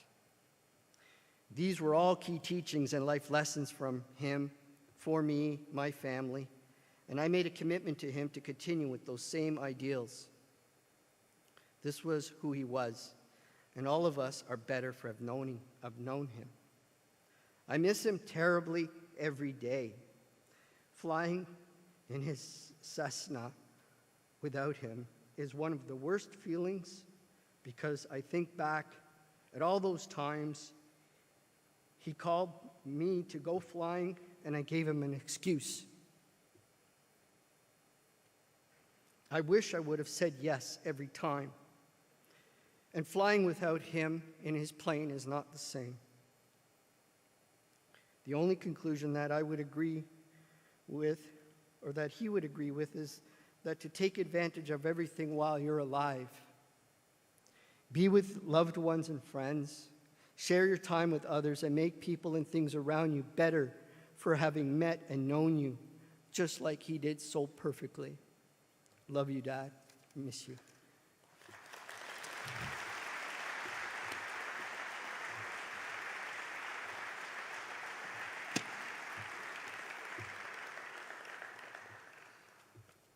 Welcome, everyone. If you haven't been keeping count, I'm the third. My name is Michael Tavares, and I'm the youngest of the three siblings. My sister told me I should try to keep this speech to roughly about 5 minutes. So I timed myself and came in at about 38. I figured, okay, I got to cut a few things out. You know, we got to trim some stuff off of this speech, and I came in at about 42. How do you capture what you want to say about this larger-than-life individual in 5 minutes? It's impossible. I rewrote this speech 3 times. The first time was after he passed, and I wanted to get my feelings down on paper, just, emotions, and it was far too sad to share at a celebration of life, so I scrapped that. The second was a little further down the road and far too angry to share at a celebration of life. I didn't think the curse words would go off well being recorded, so that had to go as well. So maybe the third time I got it right. I wasn't sure on what to talk about either, to be quite honest. So I decided, in the spirit of my father, to tell some stories. He was a great storyteller, as everyone knows. It's the story of a son. A son who was molded by this incredible individual from a very young age. You see, he's the reason I have all my passions: motorcycles and technology. My father had me riding motorcycles before I could touch the ground. Whenever I wanted to stop, I'd yell at him. He was my brake. He'd come running out, and I'd literally ride the motorcycle directly towards him, and he would stop me. That's the way I learned how to ride a motorcycle. The second passion was technology. And I remember sitting in my bedroom going, I want a telephone in my room. And I know someone in the telephone business, my dad. I called him up, Dad, how do I get a telephone in my room? He said, son, there's a box of cable in my workshop in the basement. You get a wire from your bedroom down to the basement. You give me a call back and I'll walk you through it. Everyone has heard that saying from my dad. He was a telephone tech support person. So after a little bit of struggle, I got the cable down to the basement. It wasn't pretty, but it worked. And I called him, and he walked me through how to connect the wires, which wires to use, how to wire up the jack, all over the telephone. Sure enough, I had a phone in my room. And I was enthralled. I was enthralled by that. And I just decided then and there, I have to go work for my dad. I gotta see what this is all about. This is intriguing. How do 2 wires carry dial tone to my bedroom? Fascinating stuff. So I was in my mid-teens, my late teens, and I decided that I wanted to work for him. I luckily didn't have to interview. He hired me on. And I've been working for him for over 25 years. Now, most of you are thinking, how in the world did you work for your dad for 25 years? That's a long time to work with your father. A lot of families don't work well together, as some of you know. And I have to say, it was probably due to some great bosses that are here with us tonight. My Uncle Dan was one of my bosses. Boris Lieberman was another. They made sure that I was given no favor, but I was treated fairly, which is all I ever asked for.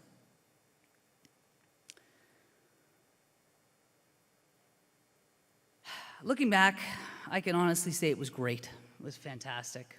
I got to see my dad every day, even if it was for 5 minutes.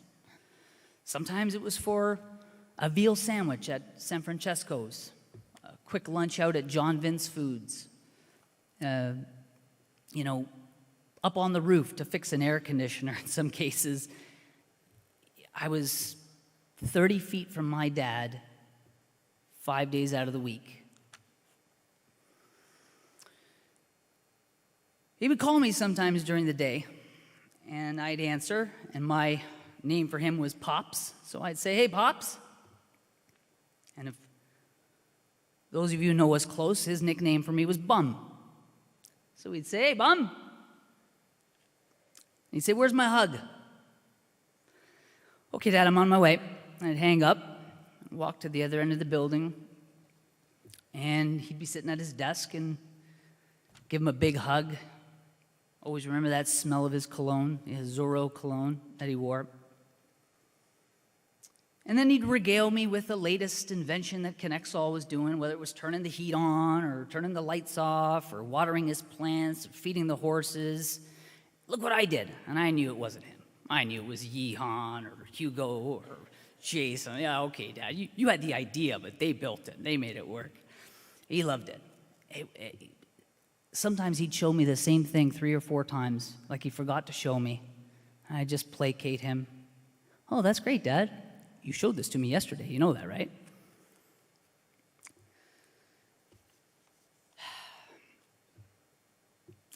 I remember the man who loved to teach. He would explain something to you, and then he'd always end the sentence with, "If you don't know how, I can show you." He was famous for that saying. Sometimes it was in very dangerous situations. Well, if you don't know how to replace that 500 amp breaker, I can show you. If you don't know how to wire that electrical panel, I can show you. Sometimes it was simple. If you don't know how to plug that spare tire, son, I could show you. If you don't know how to change the tire, I can show you. If you don't know how to change the oil, I can show you. And a lot of things I learned from my father. Over the years, my father has taught me many lessons, as I'm sure he's taught a lot of people in this room lessons as well. Whether it be just through observation or actual teaching. Of the few important ones I can recall, one of the big ones that stands out was to listen to people. And his saying was, "You can learn a lot more with your mouth shut and your ears open." Be respectful to people. Spend time with family and friends. And he'd often cite his relationships with his siblings and how close they were in that lesson. You know, say, you see how I'm always with Uncle Dan and Lucy? You see how close we are? Yes, Dad, I see that. I see that. One of the famous sayings he had was, "It's not what you have, it's what you can do with what you have." And that was one that sticks with me. Stay the course. As a few folks have mentioned before me, my father was a very modest person. He had every opportunity to live lavishly and travel and drive expensive cars and wear nice suits and expensive things. It just wasn't his style. He was happy with a cheap watch from Walmart that worked. And even better, one that didn't work and needed a little tinkering.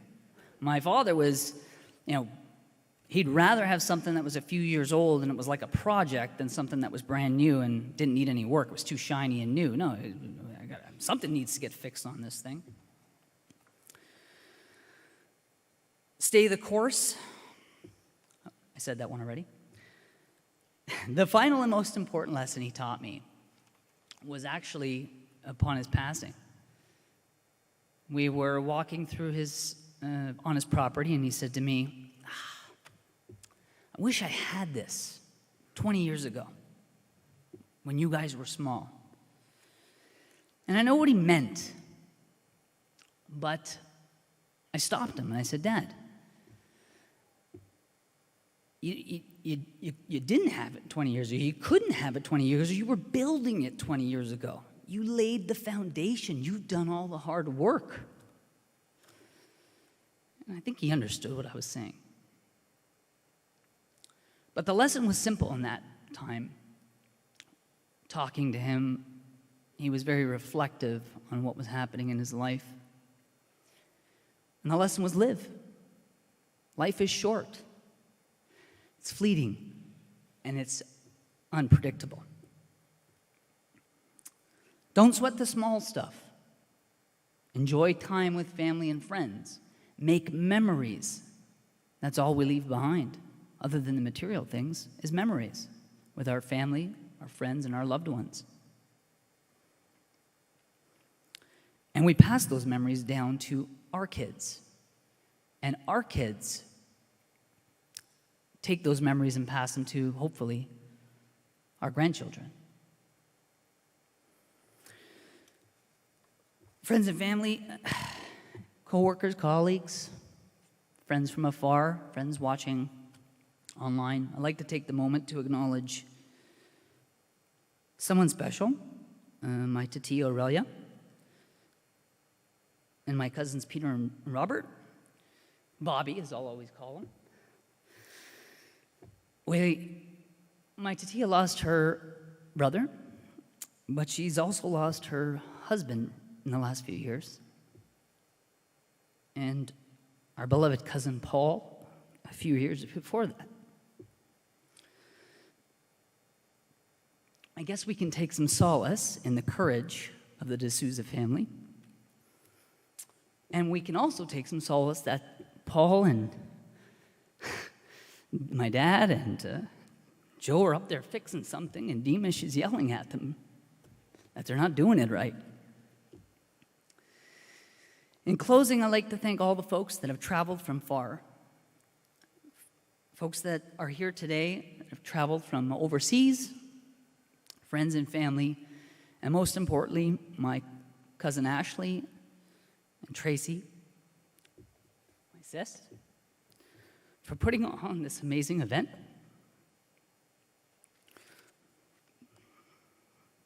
My father would be very proud.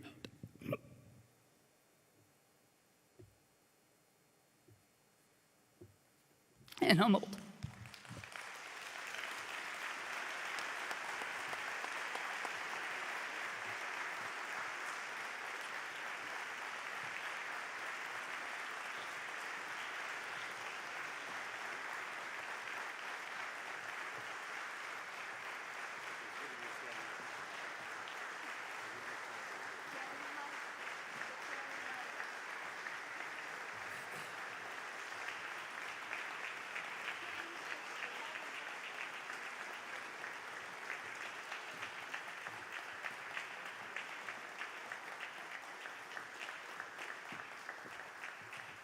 Okay, they're just giving you a standing ovation. Oh. They're thanking you. They're thanking you. They're thanking you.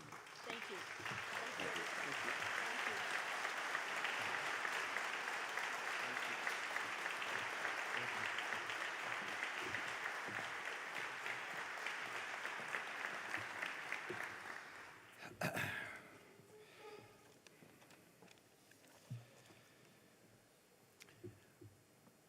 Now, David Tavares has a wonderful family. He has great kids. And they're not bad kids. But I got to tell you, the grandkids are way better. And coming up now are three of them, Ethan, Sienna, and Charlotte Tavares. And I can attest, they're very smart, cute, rambunctious, and they're going to touch your hearts. Ladies and gentlemen, please welcome the grandchildren.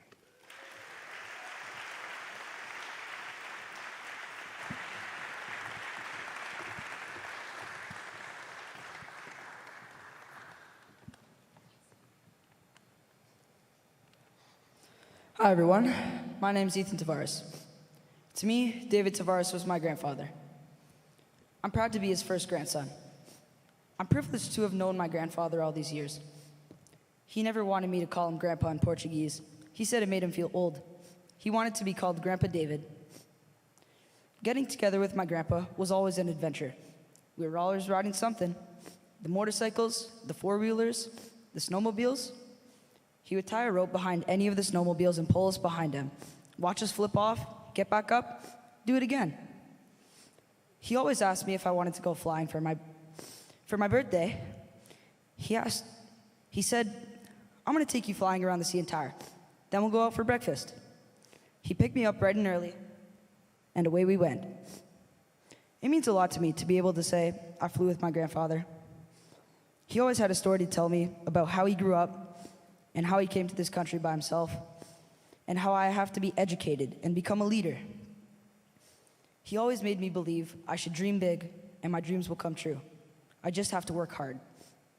He always had something to teach me, whether it was how to start and ride the four-wheeler or fix a machine. He always had so many ideas and ambitions. I think about it now, and everything he ever said to me was to make me stronger and believe in myself. My grandfather could never say no to me. Anytime I asked, "Can we have my birthday party at your place? Could you hook up the tractor and take us for a ride?" He always said yes. Anytime I had an event and invited him to come, he would always come. Even if it was just for a short time, he would come, support, then say, "I have to shove off now." He was always so proud of me anytime he watched me perform or play hockey. He always supported me and encouraged me just to try. I know he's not here to say he's proud of me, but I know he was and he is. I carry his strength in my heart. The kindest compliment someone can ever say to me is, "Your grandfather would be proud." Thank you.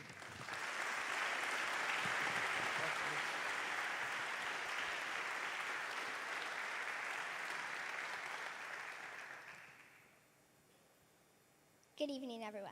My name is Charlotte Tavares, and David Tavares was my grandpa. He was the sweetest person I've ever met. My grandpa taught me how to ride a four-wheeler. At first, I was scared, so he showed me how to handle it, and then he told me I was a pro.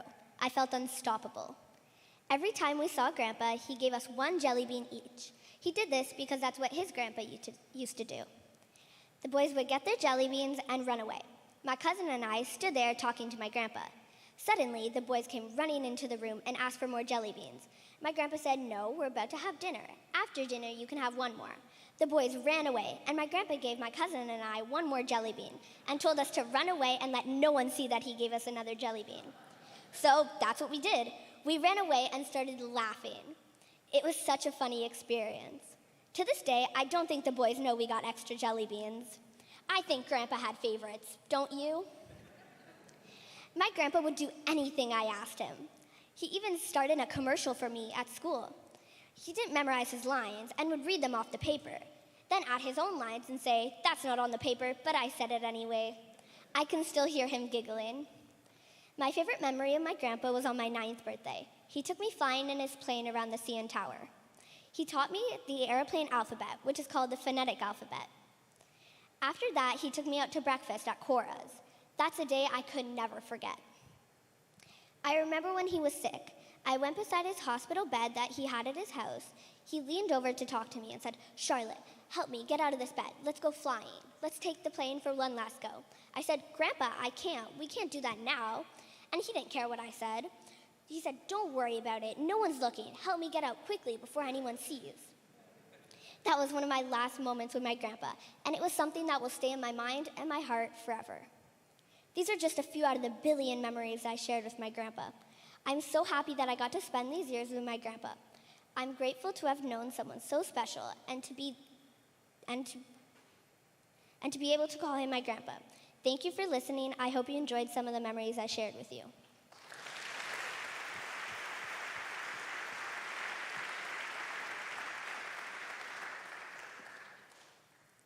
Hello, my name is Sienna Tavares, and I am one of David's granddaughters. Many of you know David Tavares as a Portuguese immigrant who came to Canada with nothing and became a successful businessman. I see him as my grandpa, my role model. Whenever he was with his family, I saw how happy he was. He would always greet everyone with a warm hug. My grandpa will always be an inspiration to me. He encouraged me to learn new things and experience everything life has to offer. He made me believe that I can do anything. He taught me no matter how hard something is, if you work hard and persevere, you can do anything. I love my grandpa very much, and he always showed us just how much he loved us too. Thank you.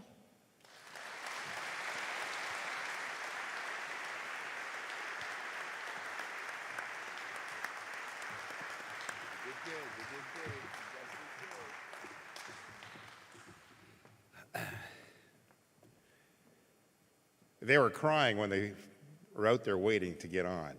They were touched by what their parents had to say. So I was really proud of them for the way they held up. Good job, kids. Now, we have a video. Introducing that video will be Peter D'Souza, his nephew, and Suzanne Diaz, his niece. Please welcome the two of them.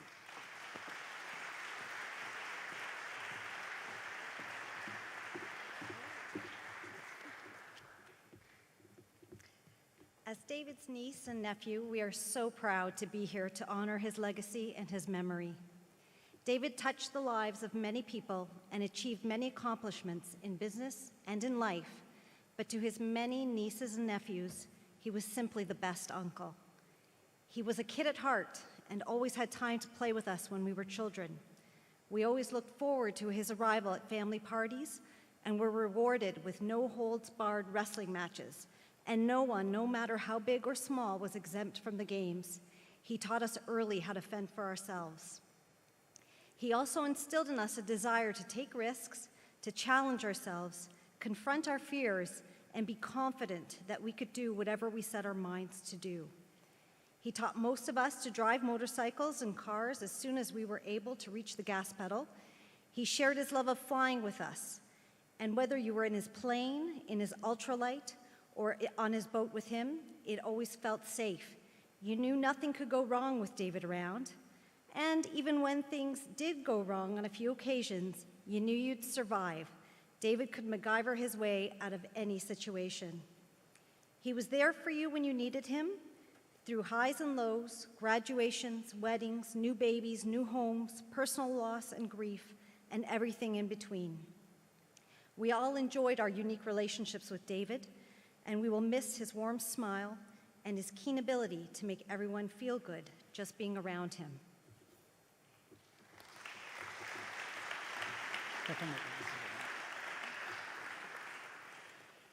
So hi, everyone. I'm Peter. I know what you're all thinking. Geez, he looks just like David. So when Tracy asked Suzanne and I to introduce the video, we were asked to share a memory or two, a fond memory or two about David. Sounds simple, right? Well, it's not. It's not easy sharing a single memory when there's hundreds of thoughts that begin flooding your mind, everyone more memorable than the last. As you watch the video, you hear people say that David was a bigger-than-life character, that he was a great visionary, a leader, a businessman, and it's all true. However, to us, his nephews, his nieces, his brothers, his sisters, his brother-in-laws and sister-in-laws, his children, his grandchildren, his wife, his parents, he was more than that. To us, he was David. He was the life of the party. The fix anything, do anything, try anything crazy uncle that everyone loved.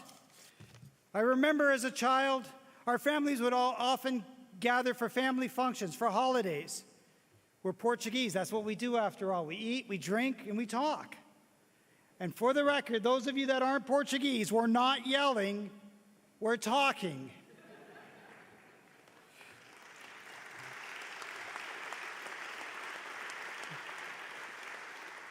At the end of dinner, the men would inevitably break out a deck of cards and play a game called Swaka. But not David. David had no interest in playing cards. Instead, he preferred locking himself in a tiny room with all the kids and have a wrestling match. Him against all of us. And at times, there was a lot of us. He was toughening us up, he would say.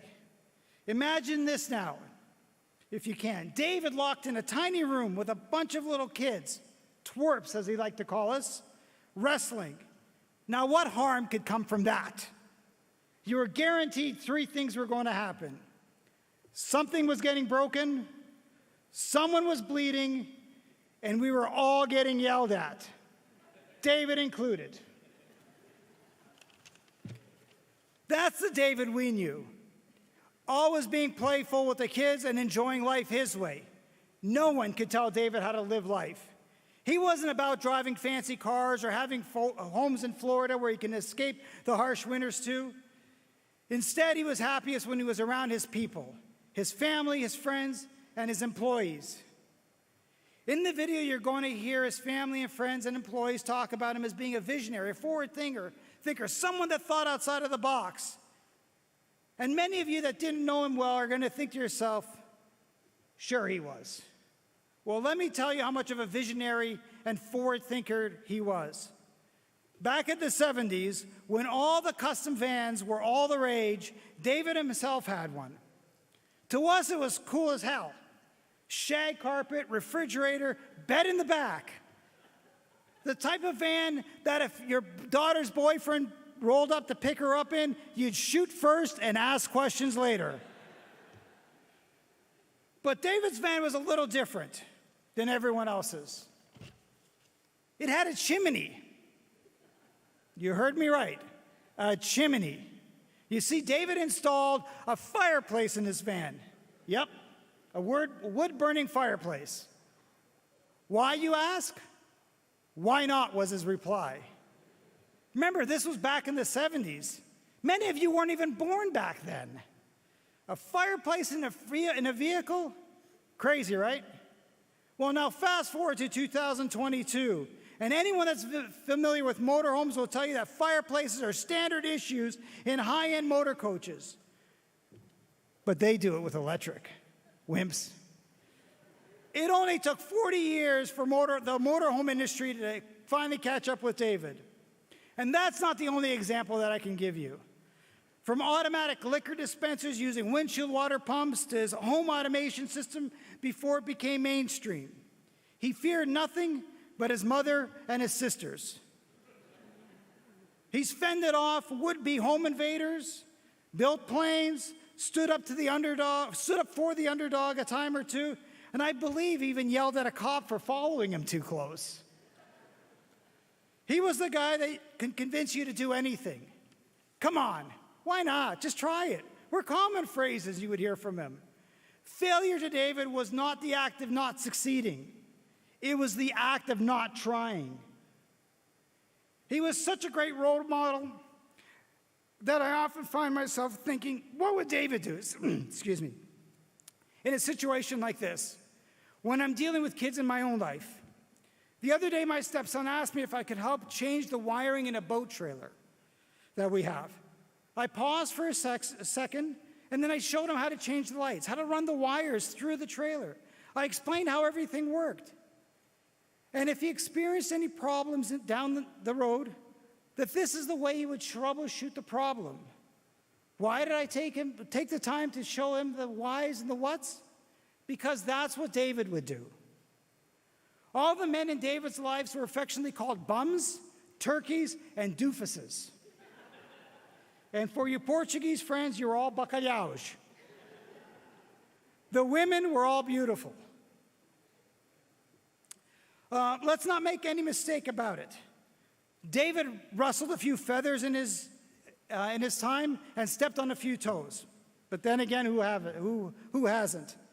Without question, David left his mark on this world.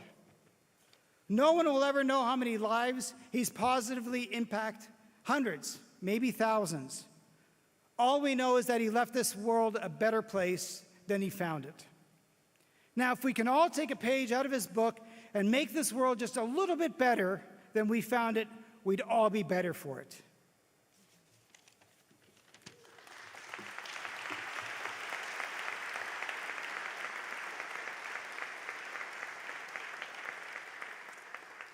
And now we'd like to invite you to watch a beautiful video tribute with the stories and reflections from many people, friends, colleagues, and family who both inspired and were inspired by David, and whose lives were made just a little bit better and a lot more fun by knowing our wonderful uncle.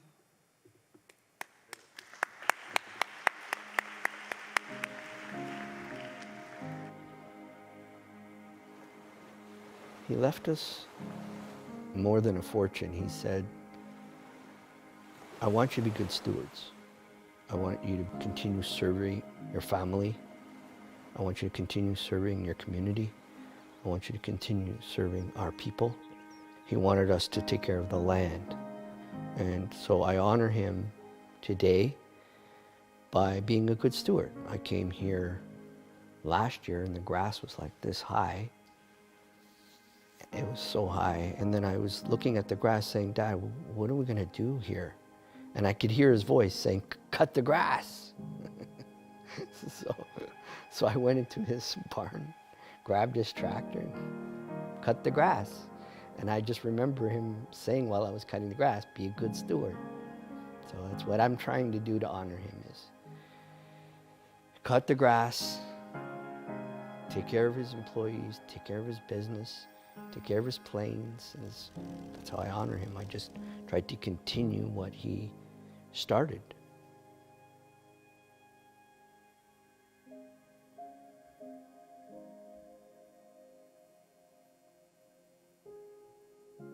I remember a baby crying.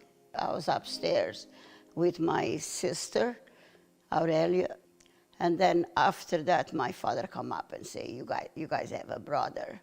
And then we come down to see him, and the lady was there and show us he was a boy, and we were all delighted. It was a very warm family life. We were 5 siblings. His mother was the biggest impact on him, mostly because she shared that same joie de vivre, like that love for life.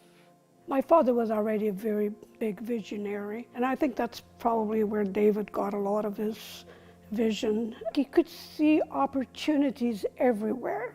As a boy, he found a generator and rewound it and hooked up a turbine blade to generate enough electricity to light a light bulb for his family, to delight his family. He saw Canada, and he always spoke so highly of Canada as a land of opportunity. He came here with nothing, didn't even speak the language. And then when he came to Canada, he came with his family at the age of 19, but it was like starting all over again for him because, you know, he had a really good career in the Azores. It's an incredible rags to riches story. I mean, I want to say it's like Tony Montana without the machine guns. He used his experience from his homeland in the Azores in Portugal to work for Bell, and I mean, that really was kind of his first step in his career. He did whatever job he had to do in order to get ahead, and it meant opening several different businesses until eventually he found his passion working for Bell Canada for a few years, and then it just itched him to look elsewhere to open his own business. My father saw opportunity and he chased opportunity, and that was his drive. He saw opportunities in the trucking business, the furniture business, Tavares Fine Furniture. The telecommunications piece is where things really kind of took off for him, and he really blazed his own trail.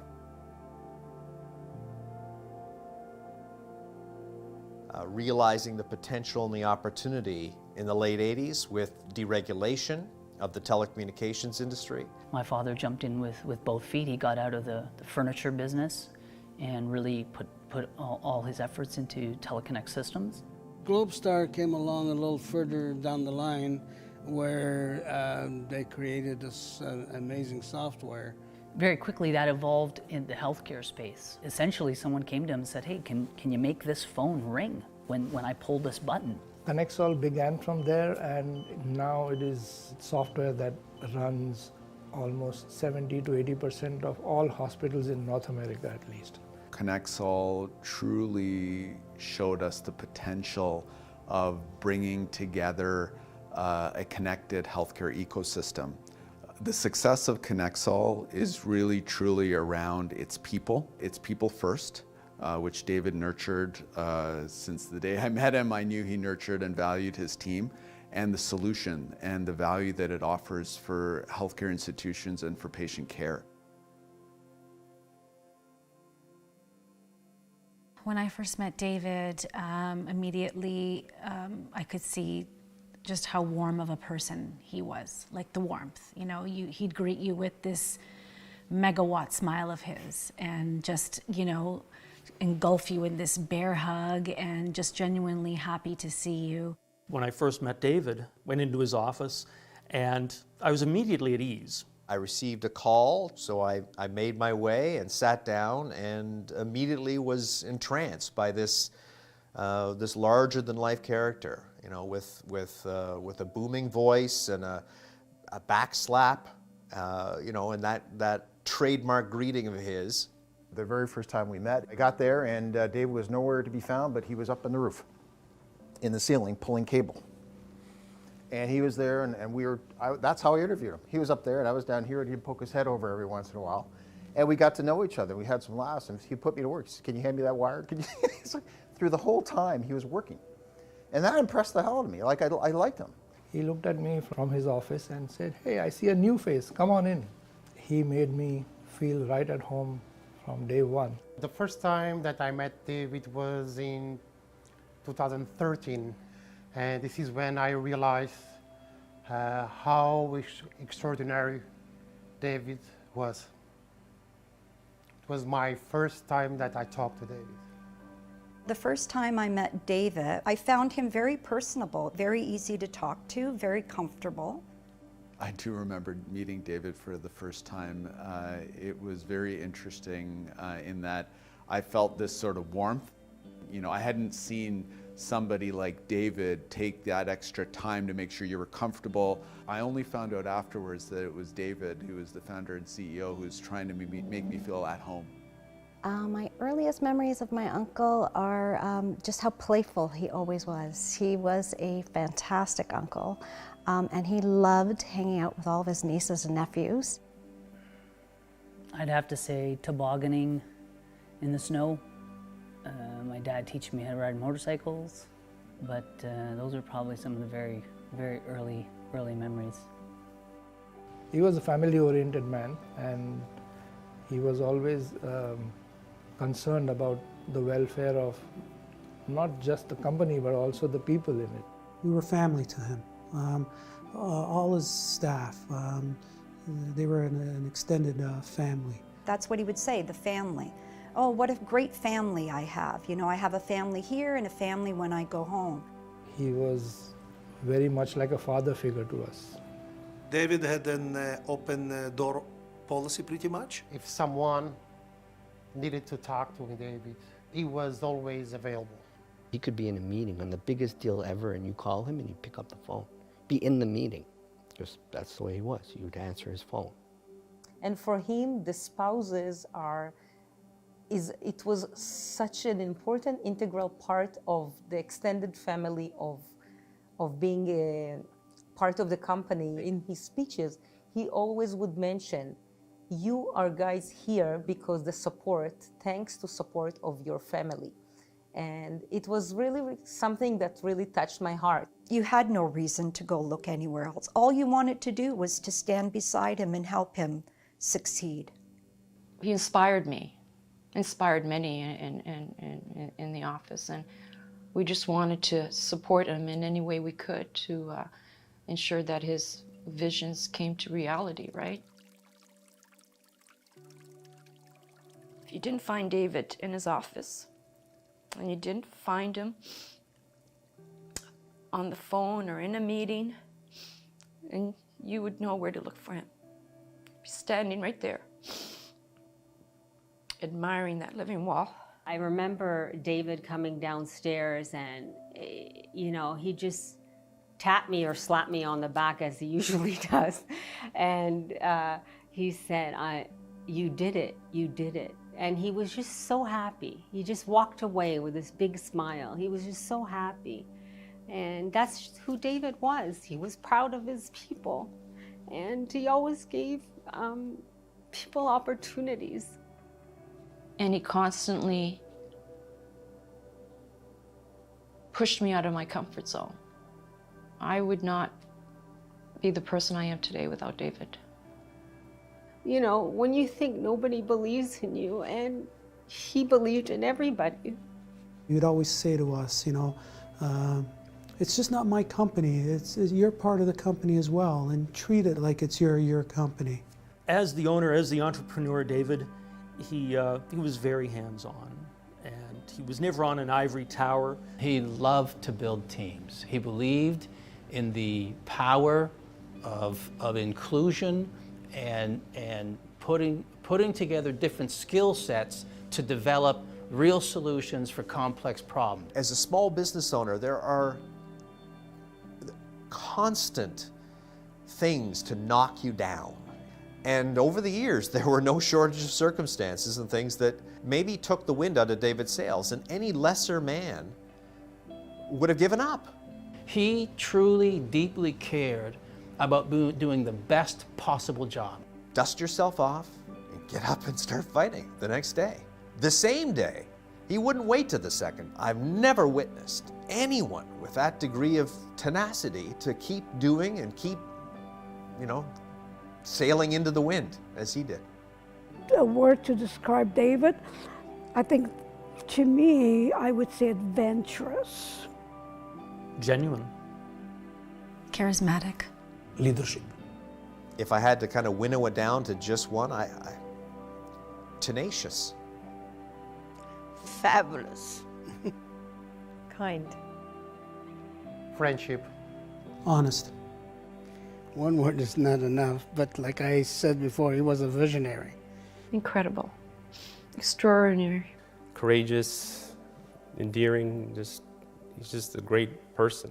My favorite was his happiness, just the optimism that he always showed. It's the capacity to come up with these incredible ideas, the courage to execute on them, and the passion to keep going till it was done.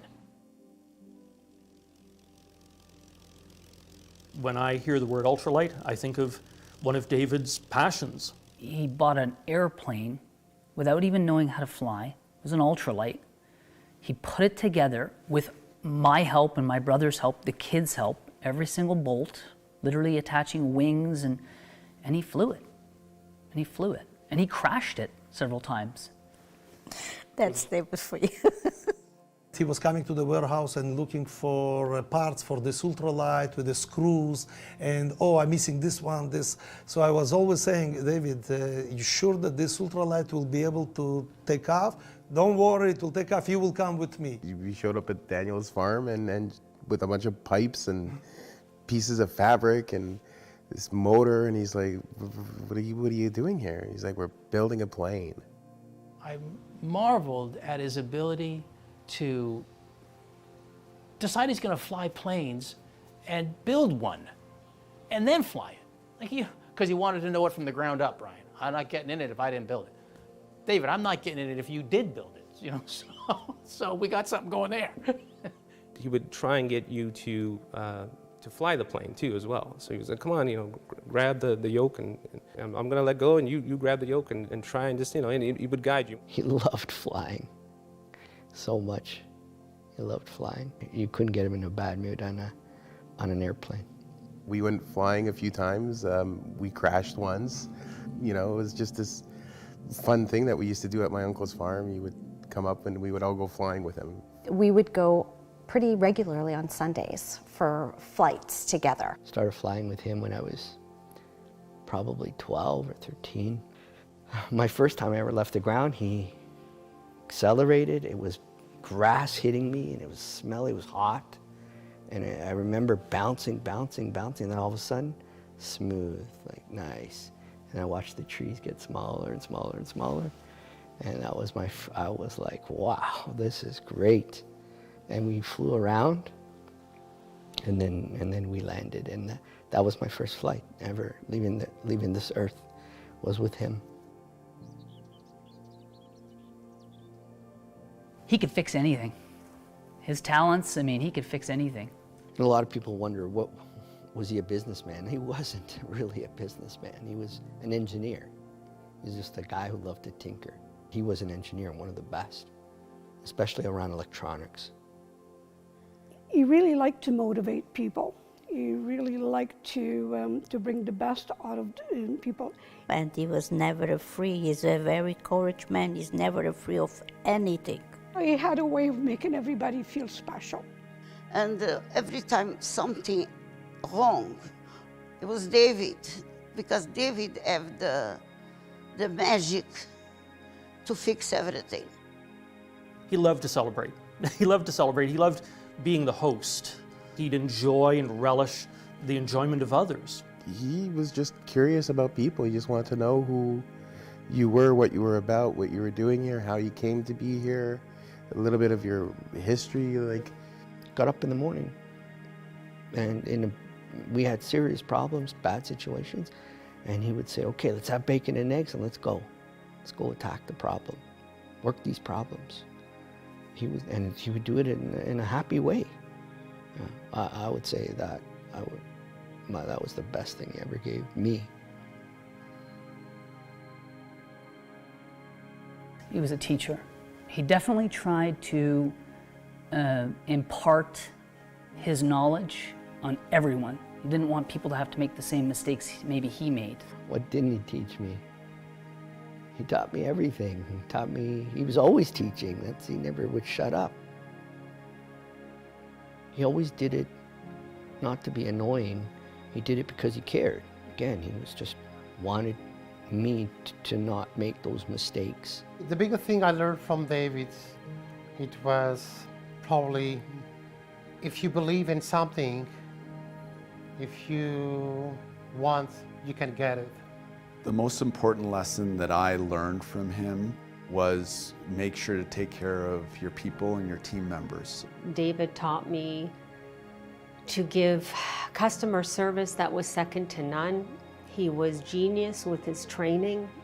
And he teach him everyone. He was 2-3 years old. He put him in, sits in the lap, and then they drive. Going in a motorcycle, sits in front, and all the kids when 7, 8, 9 years old, they drive.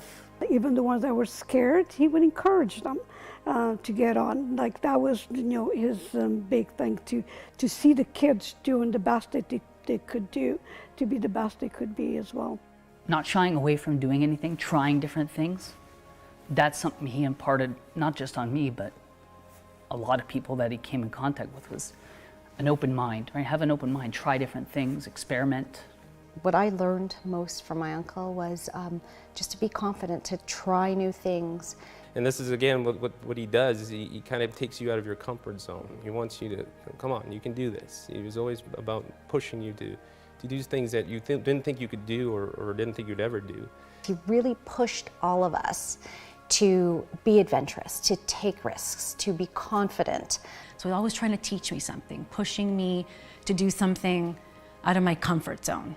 And he could do everything, right? And he believed that everyone else could do everything. And that's the confidence, that David instilled in us. He was always looking for, how can I do this better?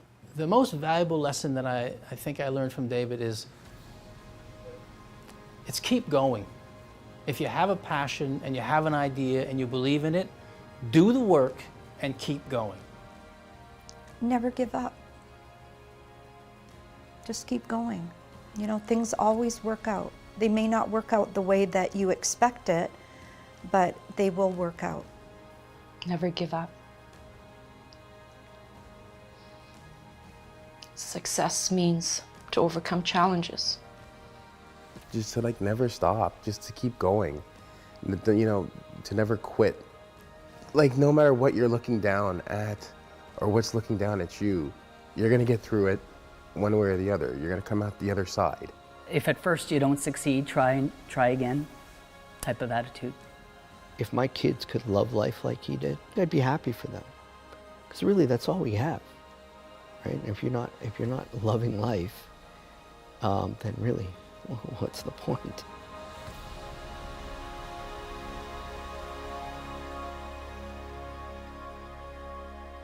David was how you saw him. He wouldn't be fake. He didn't have a different persona when he was with other people versus when he was alone. He was a genuine person. David leaves behind a legacy of I think, what it is to be wholly successful. He had the ability to drive expensive vehicles, to show off, to flaunt his success, because he was successful, and he's left a great legacy. But he was very modest in that regard, I believe. When I think about the legacy he leaves behind, I really think about his family. Me, my brother, my sister, his grandkids, and giving them opportunities that he didn't have. His greatest successes are his family and his grandkids. Every time I look at the kids, they remind me of David. Their tenacity, their joy of doing things. David would be famous for his contribution to the education of those younger people back in the Azores. He leaves behind a legacy of achievement, that anybody can come to Canada, and he would say this himself. I heard him say, anybody can come to Canada, and if you work hard, you can make your dreams come true. He did. currently right now with our ConnectSol software.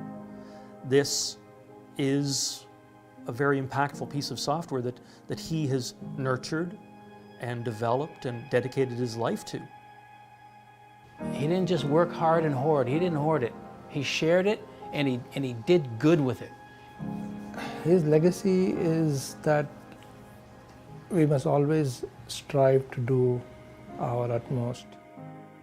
And we are committed to his legacy. Hopefully in the long run, the kids will actually build it again. I know they are heartbroken, and we are too, but at the same time, it is very important to continue his legacy, because he had a legacy and he had a dream that it will continue to help people and to make a difference in saving life, because ConnectSol, it's actually a product that's saving life. He was people and team driven, and I think that legacy lives on.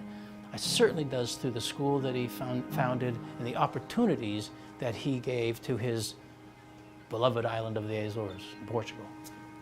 I like to think I honor my uncle by keeping his spirit in my heart always. Yeah, he didn't give up, never. Didn't matter what happened. I've seen him through his highs and lows. When he was low, he would be more quiet, and then he would come home and he would just relax. He wouldn't be over talking. And when he was high, he would also tamper that down, saying, you know, eventually there will be a storm. Very intuitive. He left us in such a good situation because he built everything around to weather those storms. I'm hoping that we learn from David's experience, that life is fleeting. Time here on earth is limited, and we've got to make the most of it. Whether that be throwing everything, every ounce of energy into the daily pursuit, what we were doing today, but hopefully also pausing for a bit and remembering that we've got to spend some time with our families and cherish the opportunity to spend time with them.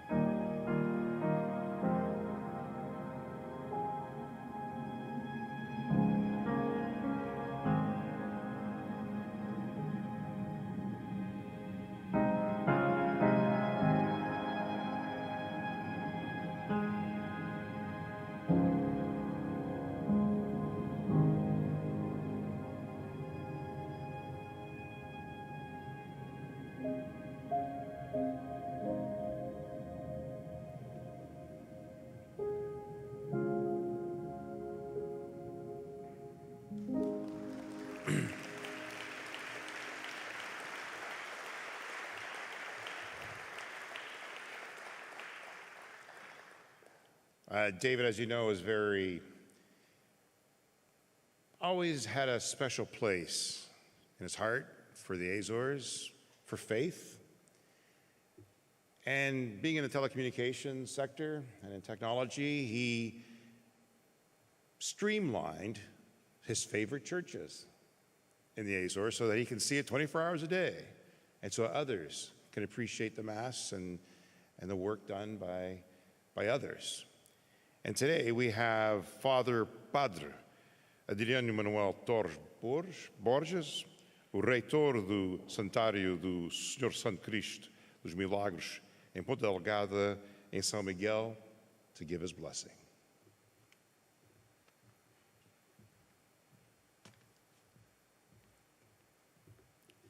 Good evening, everybody. By the family, they asked me to do some praying, some blessing, and I would like to do that. Oh Lord, first of all, we would like to be grateful for the life and presence of Mr. David among us. When we arrive to this world, we are not responsibles, but nothing more responsible is when we leave this world, is what we live in this world. It's not enough to be just a good person, but how much good can we do and doing it? The way we today remembered David, the gratitude we all showed for him, it's a visible sign that good had seeded in our lives. And today, we ask you, God, to bless David's family so they continue spreading the perfume of goodness in this world. David never forgot his roots, his homeland, his culture, and also his beliefs. He saw himself like a blessed man, that one of his proposals was help and doing good in this world. Thanks to you all for your presence, and we all agree that the grateful ones are us. Thank you, Almighty God, for giving us the possibility of being close of people such as Mr. David. We are sure that his soul is in the God's heart. Amen.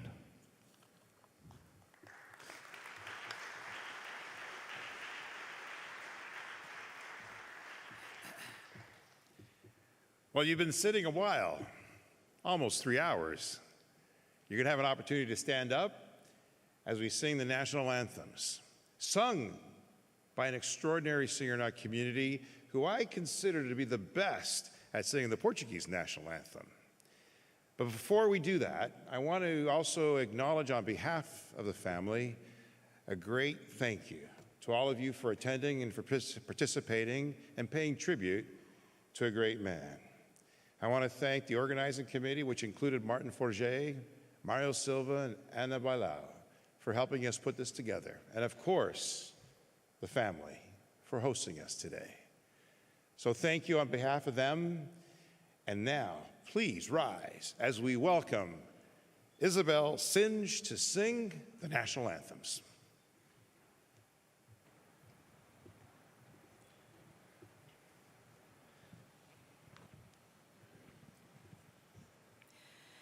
Heróis do mar, nobre povo, nação valente e imortal, levantai hoje de novo o esplendor de Portugal.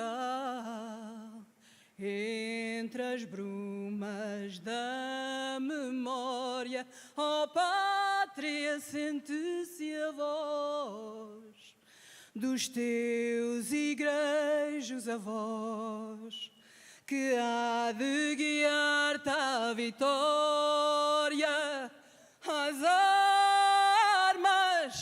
As armas sobre a terra, sobre o mar. As armas pela pátria lutar, contra os canhões marchar, marchar.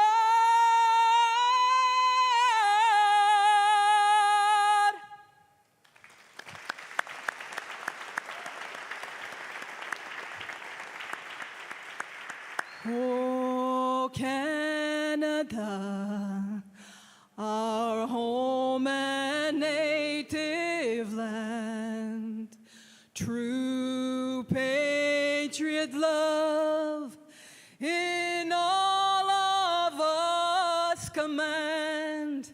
With glowing hearts we see thee rise, the true north strong and free.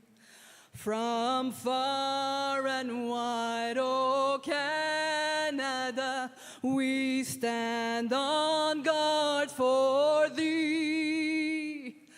God keep our land glorious and free. Oh Canada, we stand on guard for thee. Oh Canada, we stand on guard for thee.